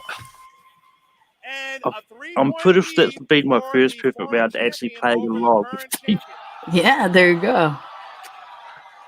I mean, I think those questions were a little bit easy for a championship match for round 1. Brandon, the hot man Hannah, breaking tables. Wait. How do you guys, out of everything you've been He's set up, taking after how do his you not idol say Ben you had one job? breaking The whole tables. night. All right. So now we get to round number 2, Mark. It is chaotic. It is awesome. What is round number 2? Round number 2 is the wheel round, as Brandon so generously donated his wheel from home. Ben, Dan, you each get a spin at the wheel. Please spin from the wheel and not the pegs. On that wheel, you're eventually going to settle on a category that contains 4 questions of movie trivia Schmoedown know-how. Each question is worth 2 points. No penalty for missing a question. There is stealing in round number 2. If you're not sure the answer, ask us for multiple choice. We'll give you 4 options, one of which is the correct answer. At that point, the value of the question goes down to 1. Ben Bateman currently holding the belt. However, you find yourself trailing by 3 to Dan Merle. So, Dan, the choice is yours. Would you like to spin first or defer to your belted and scarved opponent? I will defer. Interesting strategy here. Here's the spin. Now remember, the champion has the opportunity to put opponents and spinners on there, and Ben has done that. Okay. What is that? Fantasy sci-fi? Well, yeah, you don't want to give that to Dan. Again, it may be a strength for Merle, too. So, yeah, now remember also, Dan Merle tonight trying to become the second player in Yeah, you don't want to give fantasy sci-fi to Dan. singles and team. Currently owns a team belt. He has the team Founding fathers. Here's the spin by Bateman. That's a dangerous category. What is it? Nora Ephron. Ooh. New category. Nora Ephron movie movies. Interesting. All right, Nora Ephron, 4 questions. Nora Ephron. Ben, are you ready? I'm ready. All right, don't break the table. Don't break the table. First question. Nora Ephron directed which movie based on a 60s TV sitcom starring Nicole Kidman and Will Bewitched. Yeah, Bewitched. Yeah. Bewitched. 2 points. All right. Nice thing about new categories is the question pool is a little easier. Question number 2. Nora Ephron wrote the screenplay for 1990's My Blue Heaven, in which what famous comedian plays a mobster who moves to suburban? Joking about the. Steve Martin? Steve Martin. Yes. Wow. Good educated guess, Malcolm. I don't know how I knew that. What performer stars in the Nora Ephron films Michael and Lucky Numbers? It's John Travolta, right? That's correct. Yeah. Okay. The kid knows his Efron. Or John Dazeem. Which actress, known for TV's The Simpsons, stars as a single mom turned stand-up comic in Nora Ephron's directorial debut, This Is My Life?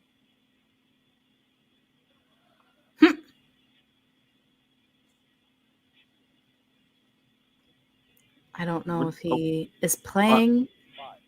I want to say Nancy Cartwright. 3, 2, Julie Kavner. 2 points. Wow. He was playing. He's you can kind of tell. Yeah. You did there. Standing ovation for a perfect round. I like what you Good did job. there. Good acting. Good acting. I like what he did. All right, so the champion. As soon as he took the You like that, glasses John? off, you kind of know that he's just playing around. He took it and he ran with it. Great round, but now. But that stuff drives Dan crazy, so it's a good strategy. I think that's why he did it. Oh, I'm sure it is. The Ben Bateman special, you know. There was a big round by Bateman.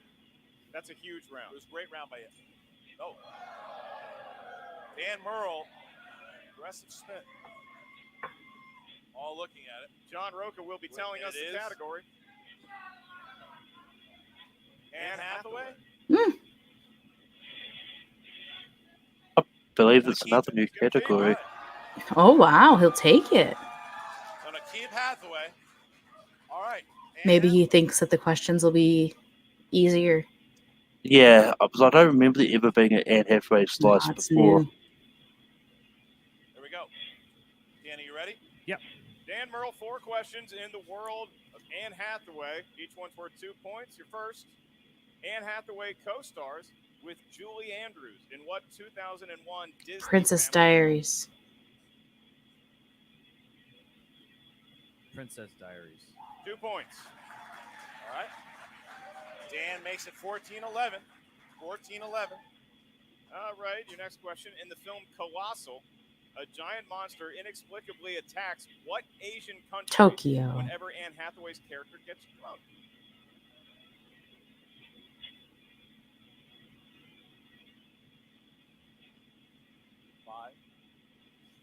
Multiple choice. Is it A, Japan, B, China? Oh, country. Vietnam? It's Japan. I know the difference between cities and countries, I swear. That is incorrect. Ben, I'm gonna give you Really? the It's not options. Japan? Is it A, Japan, B, China, C, Vietnam, or D, South Korea? I could have sworn it was Japan. I completely missed the question. China. South Korea would be my second guess. Colossal. What country did the monster attack? Still a Huh? 3-point match in favor of Ben Bateman. Oh, this is an interesting match all of a sudden. Hathaway question. Anne Hathaway appears in The Dark Knight Rises and what other film from director Christopher Nolan? Interstellar. Yeah, Yes, it is. Interstellar. All right. Not a hard question, but that's fine. That stupid colossal one was such a trick question. It was a colossal trick. It was. the last The educated guess would be Japan. So Anne Hathaway. Question is, in the film Les Miserables, what is the title of the song that Fantine, Anne Hathaway's character, I dreamed a sings dream during her of moment time of gone despair? by. I dreamed a dream. I dreamed a dream. And Merle goes up by 1. Back and forth they go. First round, Merle's up. Bateman has a hell of a run. I mean, that's not Point steal could have been big. It could have that's not that big of a lead anymore, but it's still we get to round number 3. this It's the betting match round, Mark. How does that go? The betting round dangerous. works like this. The wheel, once again, because Brandon Hanna loves being on stage, is going to be placed on that table. Accurate. And so the competitor that is currently in the lead, in this case Dan Murrow, is going to be spinning that wheel one more time, hopefully a little gentler than he did prior to previously. Dan spins it, whatever category it settles on, a question in that genre is going to be asked to the field, to both competitors. Once we land on the category, each competitor is going to wager an amount of points. They can wager as many as 3 points. They can wager as little as 0 points. If they get the question correct, they gain that many points. If they get the question wrong, they lose that many points. All right, so Dan Murrow, step on up and give it a spin. What it hits. There we go. Now, this was a good strategy, though, on Bateman now to put it opponent's spinner's choice because that is on the wheel.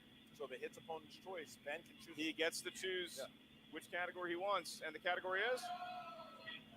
Opponent's choice. That is Opponent's exactly why he choice. did it. That's exactly why he did it. The strategy paid off. That's exactly why he did it. So he put it on there. He put opponent's Hmm. choice, and it shows where the gamesmanship of Bateman came in because that is exactly what I guarantee he was looking for in that round. And now Yeah, but like, what do you really put as an opponent's choice for Dan Murrow? He knows, he knows so much. But in saying it, it means you can put something on. You can pick something that you know you're really good at, even but it's true. Especially for the betting round, it's like Tyler Perry, Atlanta's own Tyler Perry. All right. interesting choice. Tyler Perry movies. I think Dan's putting 2. Right? Your points. Ben has to go for 3, doesn't he? Got it. I got it. Got it. All right. Dan, if you can, you just give me a. Here we go. which means it's a bunch of Medea, all the Medea movies. Yeah. Or when he was in Gone Girl.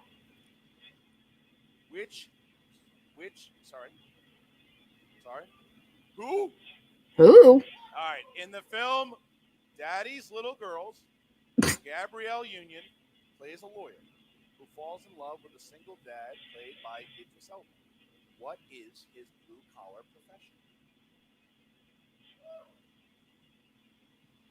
He's a lawyer? Writing down, it plays out like one. We'll ask them for their answer. You got 15 seconds to think of it and then write it down. 5, 4, 3, 2. Repeat the question. Okay. Hmm. In Daddy's Little Girls, Gabrielle Union plays a lawyer who falls in love with a single dad played by Idris Elba. What is his blue? I suppose he wouldn't also be a lawyer. And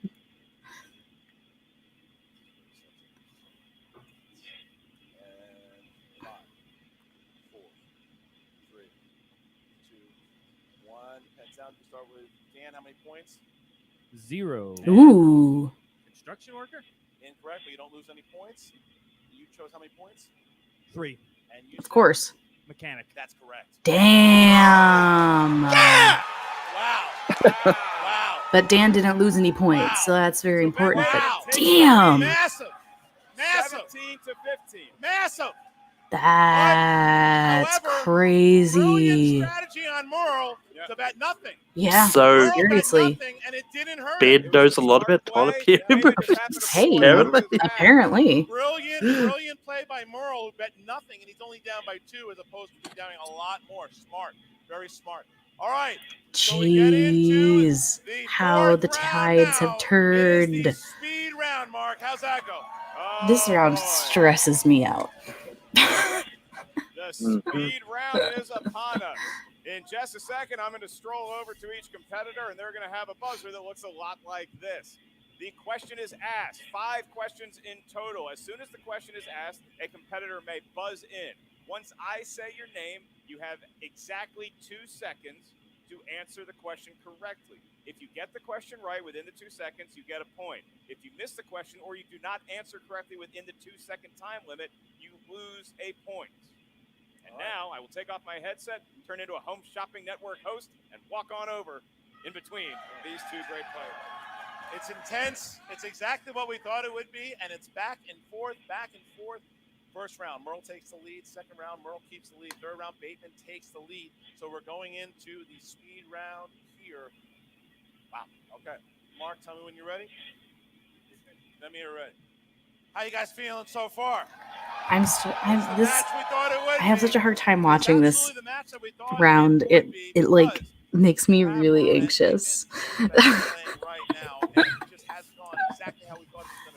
Especially when it's live. Right. And that steal, I thought that steal was everything.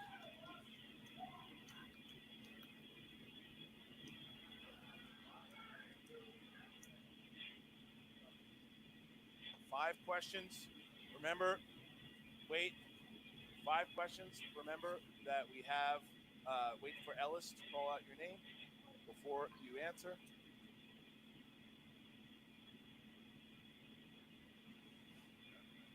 All right. All right, Mark.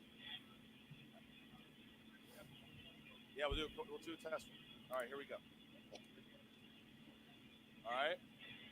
What color is John Outlaw's hat? Black. You gotta wait for Ellis, but it's fine. Put it up. All right. He just says it. Yeah.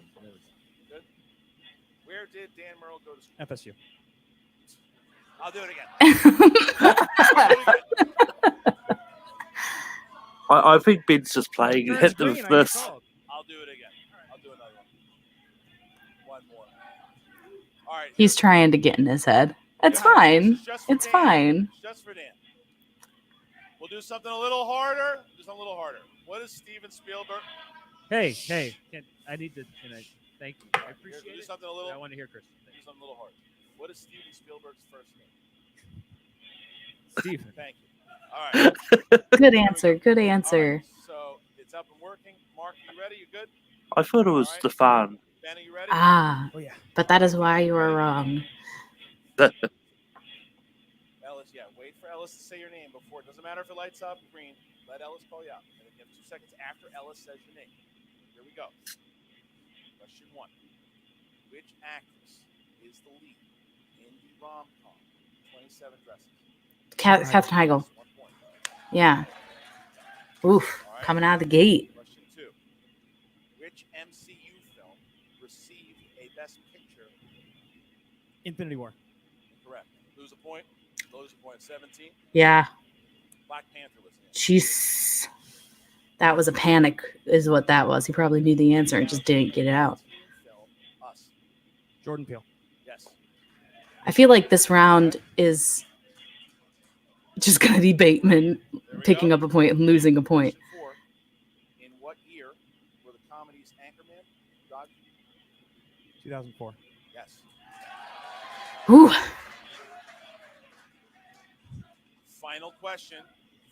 Come on, Dan. Get one. Who plays Grossman, the chief rival to John Cusack's character in Grossman? Dan Aykroyd. Whew.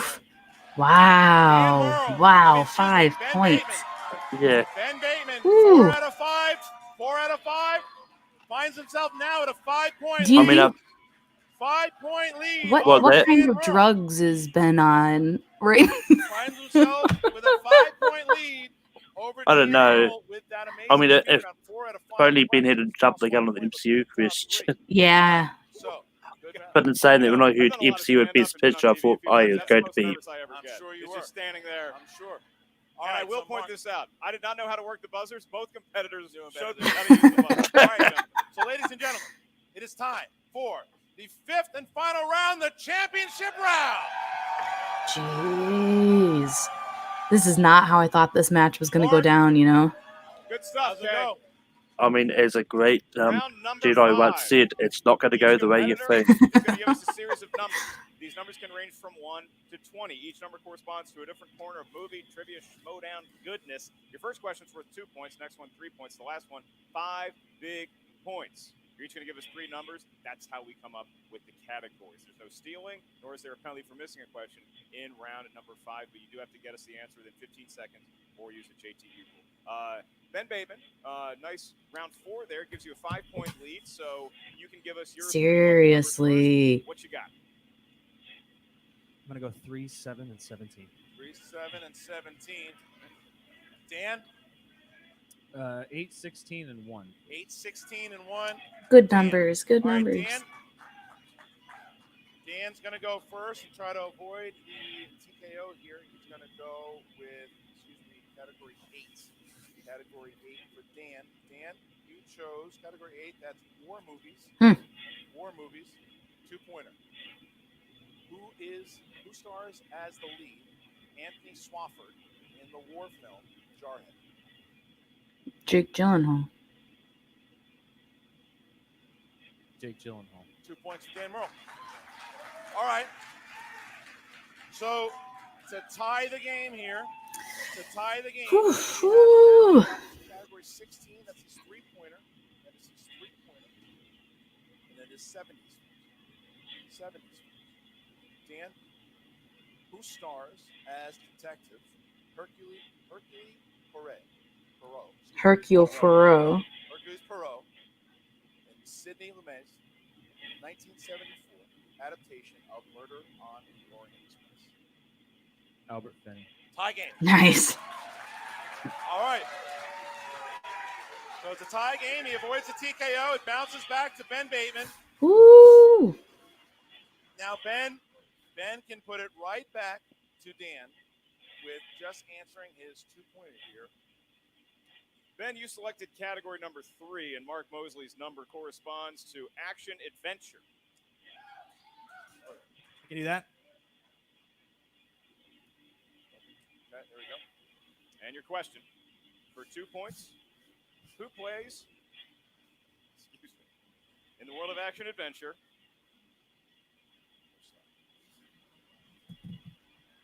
what is the subtitle of the 2003 sequel to Charlie's Angels?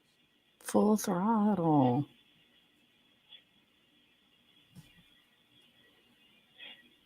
Full title or Five. Just the subtitle. Full Throttle. 2 points. All right. It's a good question to ask. So here is where we stand.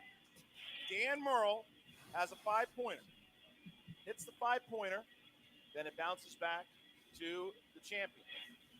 However, if he misses, Ben Bateman will remain the movie trivia Schmoedown champion. Dan, rom-coms. Here you go. Michael Cera and Kat Denning starred in this 2008 Peter Sollett rom-com about 2 strangers who go in search of their favorite band's secret show.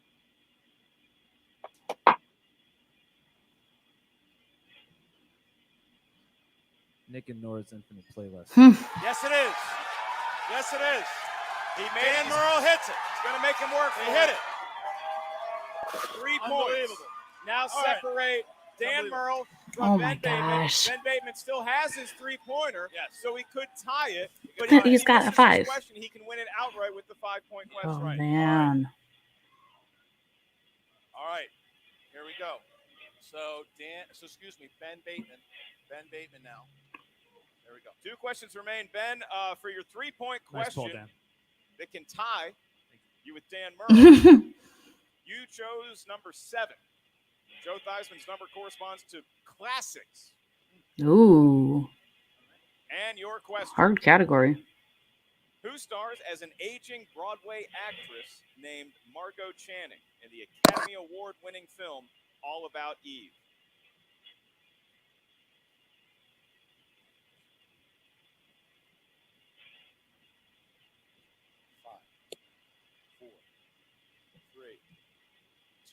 Betty Davis. Tie game. Wow. Wow. Okay. All right. Ooh. So Isn't it just Bette Davis? There's an E at the end. I think it's fine. Like it's spelled Betty, like B-E-T-T. If Ben Bateman hits it, he remains the champion. If he misses, we go to sudden death. The 5-point question mark. It's a scenario that is not unlikely, Christian. Ben Bateman to win it outright in regulation and retain that beautiful belt he has adorning his podium. Ben, you selected number 17. And Doug Williams' number corresponds to Judd Apatow movie. Judd Apatow films. And your question. For 5 points and the win. In the Judd Apatow written and produced film Heavyweights, what is the name of the Tony Perkis's new head counselor who is from, quote, far away? Need the One first name. JTE left.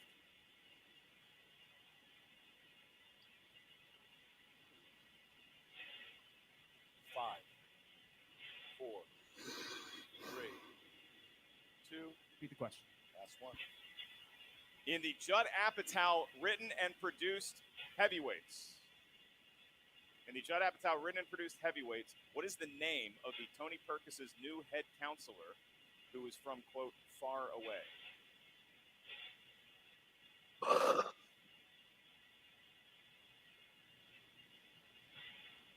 Five, 4, 3, 2.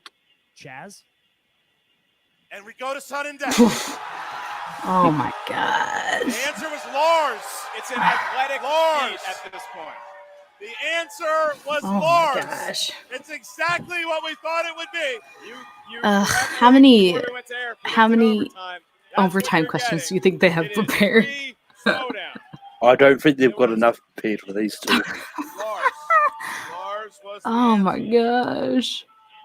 All right. Entertainment. All the way down. All right.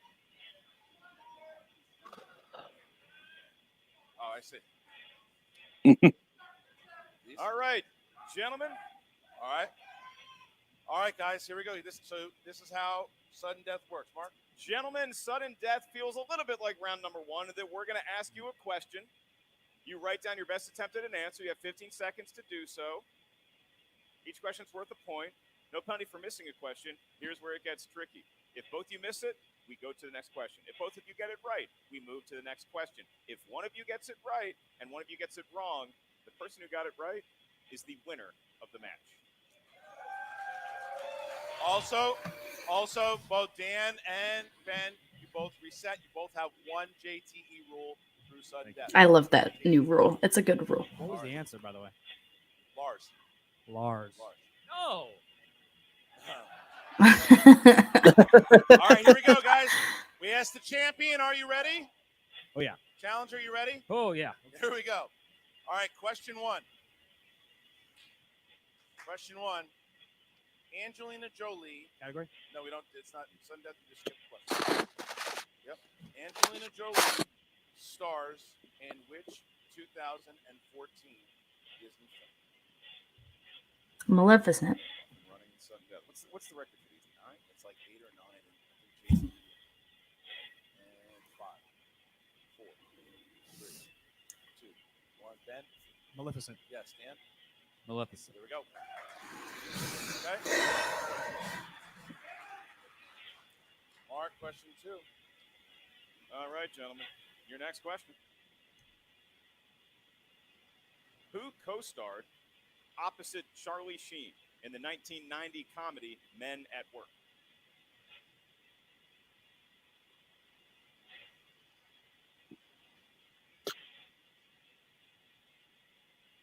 Feel this tension with each passing round. 5, 4, 3. Has Ben written anything down? Last one. Ooh. Co-starred opposite Charlie Sheen in the 1990 comedy Men at Work. 5,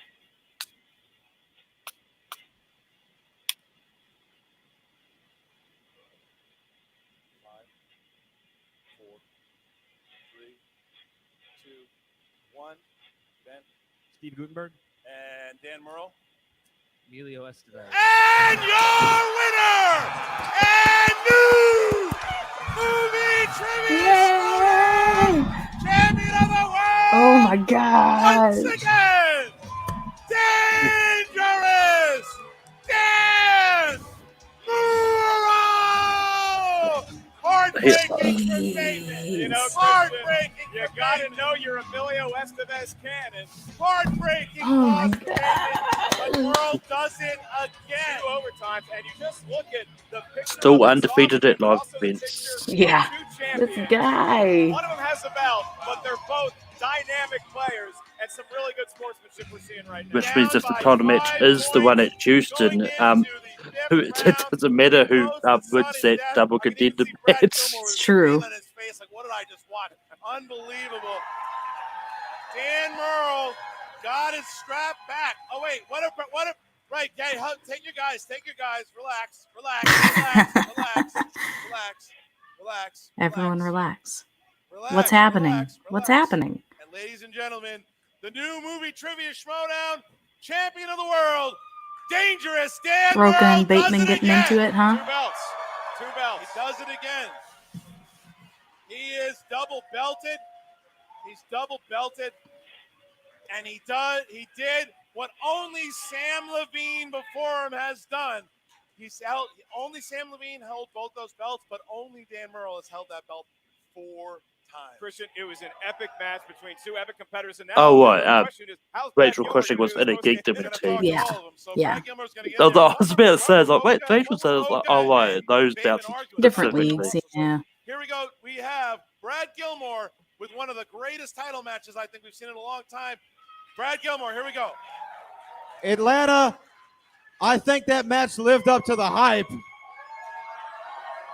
You all witnessed history and saw the greatest movie trivia Schmoedown match of all time just now.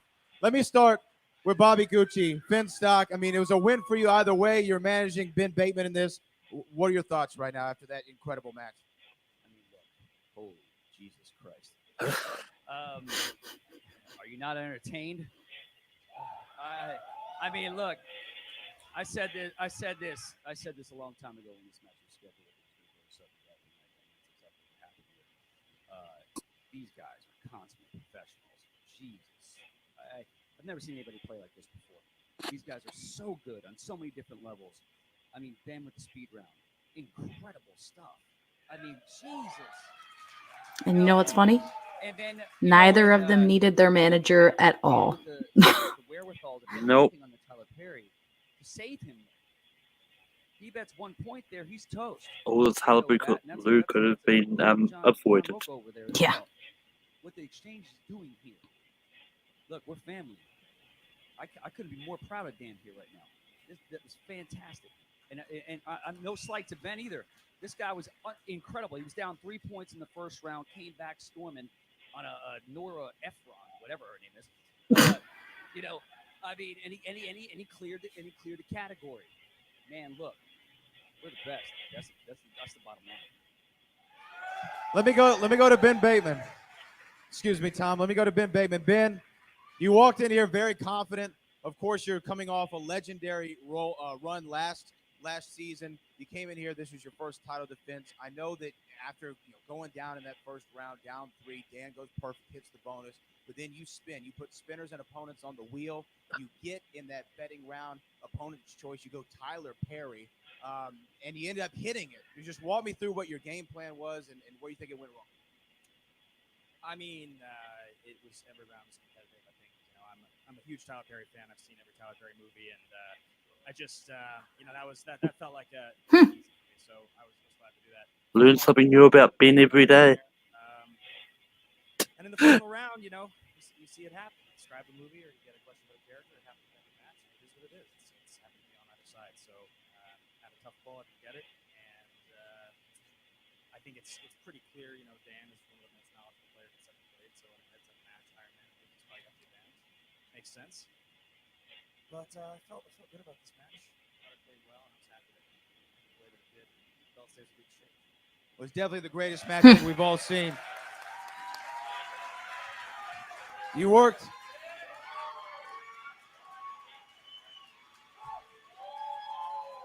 You worked so hard to get to this point. I know that you want to climb back up that championship mountain. We have free for all here next month. That's a possibility for you to get this opportunity again. I mean, where does Ben Bateman go from here? I think I just keep fighting. I mean, people talk about these guys over here as the two greatest of all time, and they both lost and won. So if you want to get on that level, you have to. I think Red was bespoke unless they're planning on having 3-4 in Atlanta. Just a bump in the road. Ben Bateman, everybody. I think you just meant in general. But yeah, that would be a trip.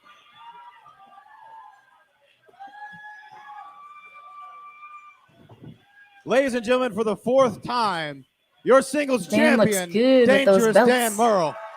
Can't wait for him to get that Intergeekdom belt too, before Robert Dan, Parker gets a chance at it. I mean, I'm just joking. I think stand up, get up on your feet for this man. that's a big weight to carry 2 belts. Incredible performance.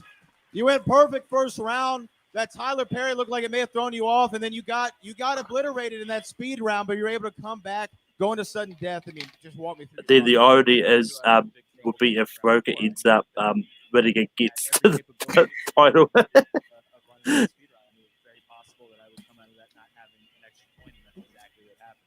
So I knew going into that I was in trouble. I knew that I was going to have to answer all 3 of my questions and hope that I got lucky. And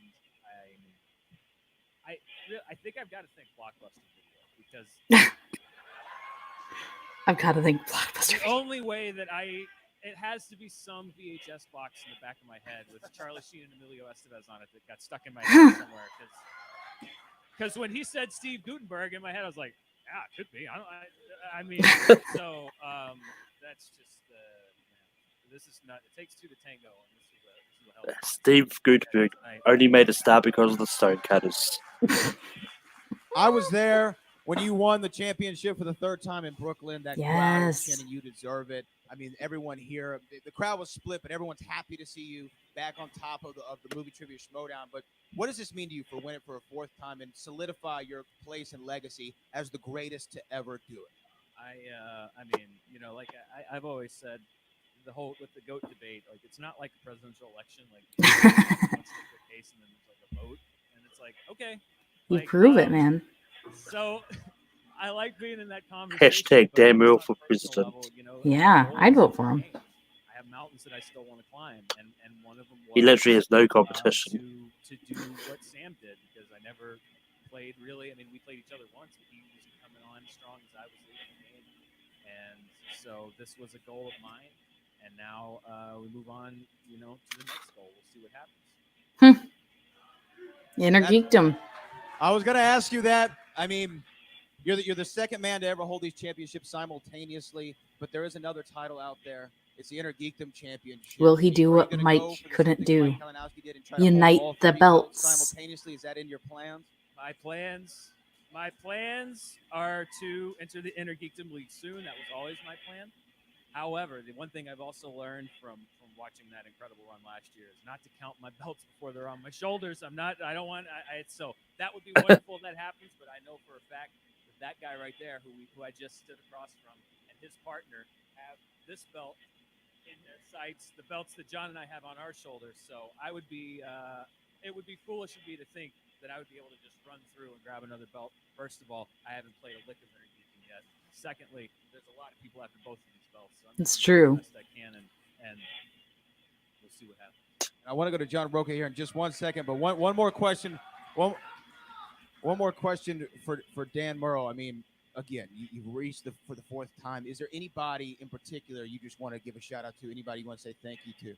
My mom's here. Aww, his mom. Give it up for Dan Murrell's mother. Aww, that's so cute.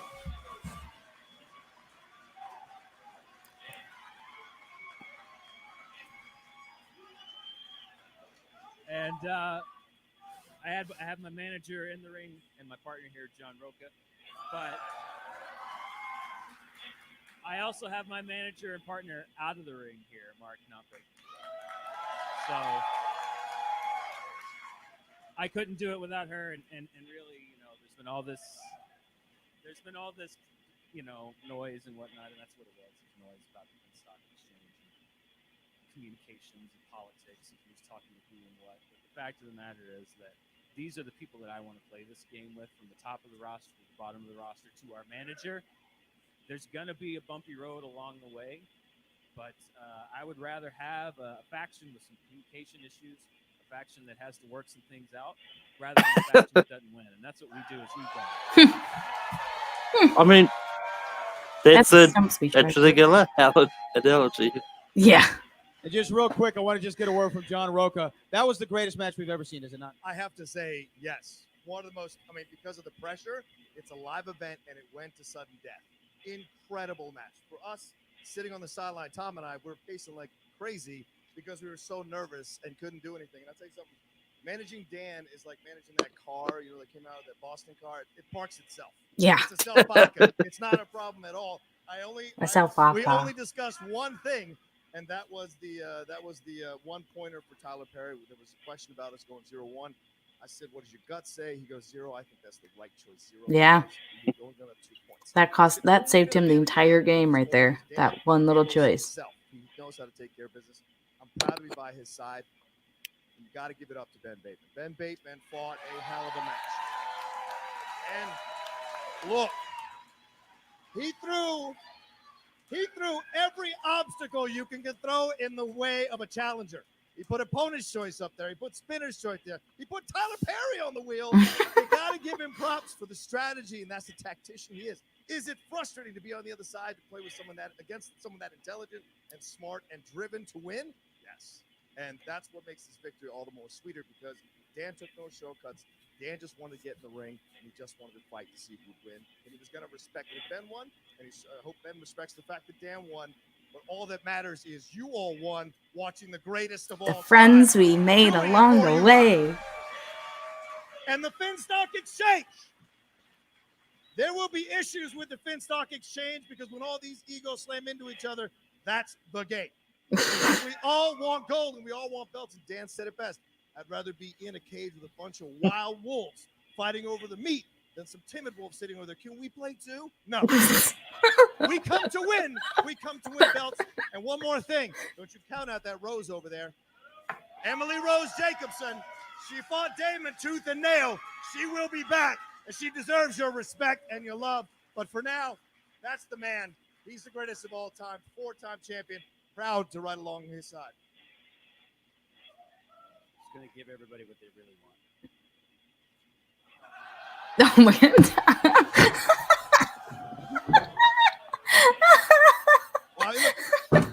And one more thing. All of a sudden, we're in a prison movie. One more thing. You see those jailhouse tats? I know.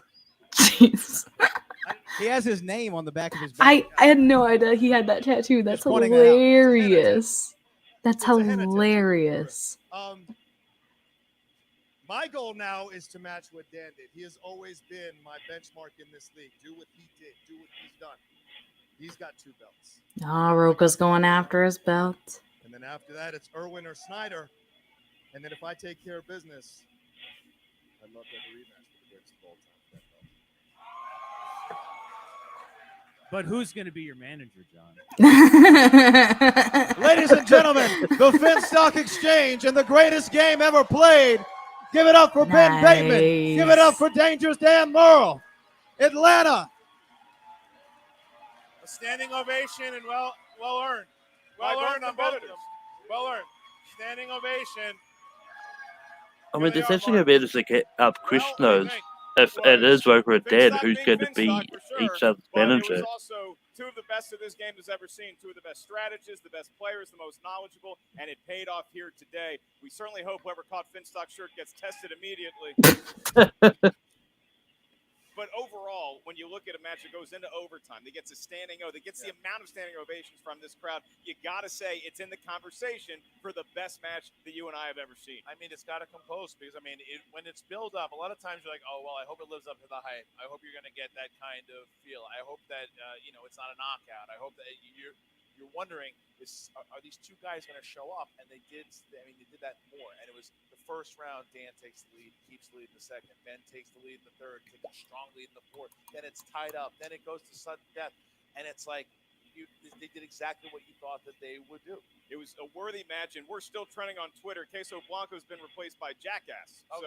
So, couple notes. Dan's mom is offering orange slices out of the minivan afterwards. Aww, that's so cute. Capri Sun. And, you talk about the greatest of all time. You talk about the GOAT, whether it's a competitor that we saw tonight or the match itself. You also got to mention our incredible crew, the greatest of all time. Give them a big hand.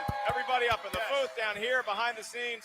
A-plus material. Yeah, I gotta give props to RB3. RB3. Yeah, everybody, and to our technical director Adam Smith, Cody Hall, Brian Mitchell, Courtney Luby, and Megan Sanborn, and the whole crew, BC, the entire crew that helped out today. Dwayne, everyone, thank you guys so very much. I mean, you have totally done exactly. Absolutely. Thank you guys. Thank you for making Atlanta. It was the right call. So thank you guys so much. Really, really happy to do it. What a season we have. And now the question is, what happens at the free-for-all? Because you're going to have, at this point, it's good timing. What happens Did at the computer stop? Because there's 40 competitors. Where does the Finstock Exchange, what happens there? And now we also know that whoever wins that gets a shot at the title. Is it someone else in the Finstock Exchange? Is it someone else? Do they go? Because Dan Murrell this season is going to be very busy. He's got the team's titles that he has to defend. Now he has the singles championship he has to defend. He wants to get into Interkeith. I mean, so he's going to be very busy this season. It's going to be a very busy season. We're going to be very busy calling that free-for-all. 40 competitors. You guys can get tickets right now. The Schmoedownlive.com. That is March 21st. March 20th, I'm doing stand-up. You can get tickets for that at markellislive.net, and you can also get tickets for Houston right now. Houston right now, we have just the Elite and a couple other just special passes up for Houston right now. Ringside tickets you get, the Schmoedownlive.com. You can go there and get those tickets. Get them now before this goes live to everyone else. It's just available right now to you guys here, to patrons, and to anybody who got the stream here today. Thank you for doing that. Season 7 has got off to a start. And what a start the Finstock Exchange has had. Between the Finstock Exchange, Roxy Stryer and the Rockstars taking a big win here tonight. And if you want to check out all of these standings and see who's in the lead and how everyone's doing, once again, Schmoedownlive.com. So thank you to all of you guys. Thank you to our friends over at Skybound also for everything that they've done. Thank you to all of you, and we really appreciate everything. For Mark Ellis, I'm Christian Harloff. We'll see you next time.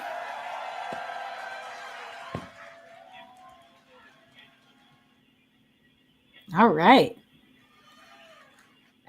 I kept expecting something to happen at the end, and nothing happened.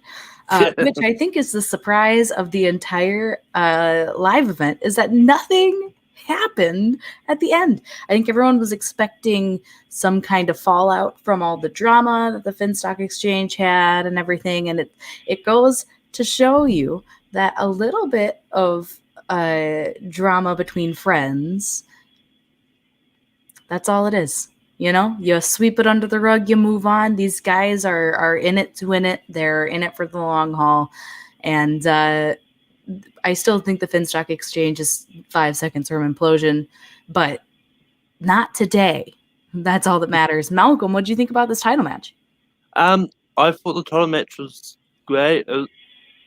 It went down to the wire. I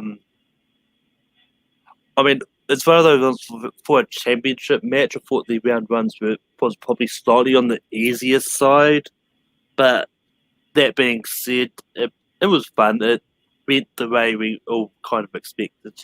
Yeah, I mean, I think the end result went the way people were favoring, because Dan Murrell will always kind of be the overall favorite, but the match itself was a lot different than I thought it was going to be. I thought it was going to be hit for hit the entire time, you know, perfect rounds, and then it would be decided by whoever did the best at the speed round, and did not go that way. It was a slugfest. These guys went back and forth. It's everything you want from a really entertaining match. You know, at the edge of your seat The lead keeps changing. Things go down to the wire. It gets tied, go to sudden death. It has literally everything you could want from a Schmoedown match except for a challenge or something. But I mean, it was just a clean match. It was well played by both guys. They both did what they came to do. I think Ben definitely proved he deserves to be in that conversation, for best of the Schmoedown. He deserves the recognition. He played a fantastic game. He got some incredible answers correct. The Tyler Perry strength is a huge surprise. He's got some weird surprise. I remember when he first came out with movie release dates as a strength, and that was shocking. Like, no one knew that he was going to be like some crazy movie release dates expert when he first got it. And he just continues to surprise. There's always something new with Ben Bateman. I wouldn't be surprised to see Ben Bateman coming for that singles belt again. Honestly, by the end of the season or midway through the season, I would not be surprised to see him in contention for that thing. We know John Roca's coming after it now as well. So I think the belt is just going to be like exchanged through the exchange Yeah. the whole year. What do you? Yeah, it's going to be interesting because I think it's going for the next person that's going to get is going to be either Oyama, Roka, Snyder, Or Irwin, yeah. One of those four is going to be the next one. I'd like to see someone different, but in saying that, it could be either Roka or Paul, which gets there. Yeah. Well, the match between Roca and Paul will go up soon. I know it's already been filmed. So whoever steps away from that one, I think, has my vote to go up against Dan for the title shot next, although they have to get through either Snyder or Irwin. To your point, getting someone different in there, Roca hasn't gone for the singles title in quite a while, and Snyder hasn't gotten a chance at the singles title. So if we got either of them holding the belt, it would be at least different in terms of recency.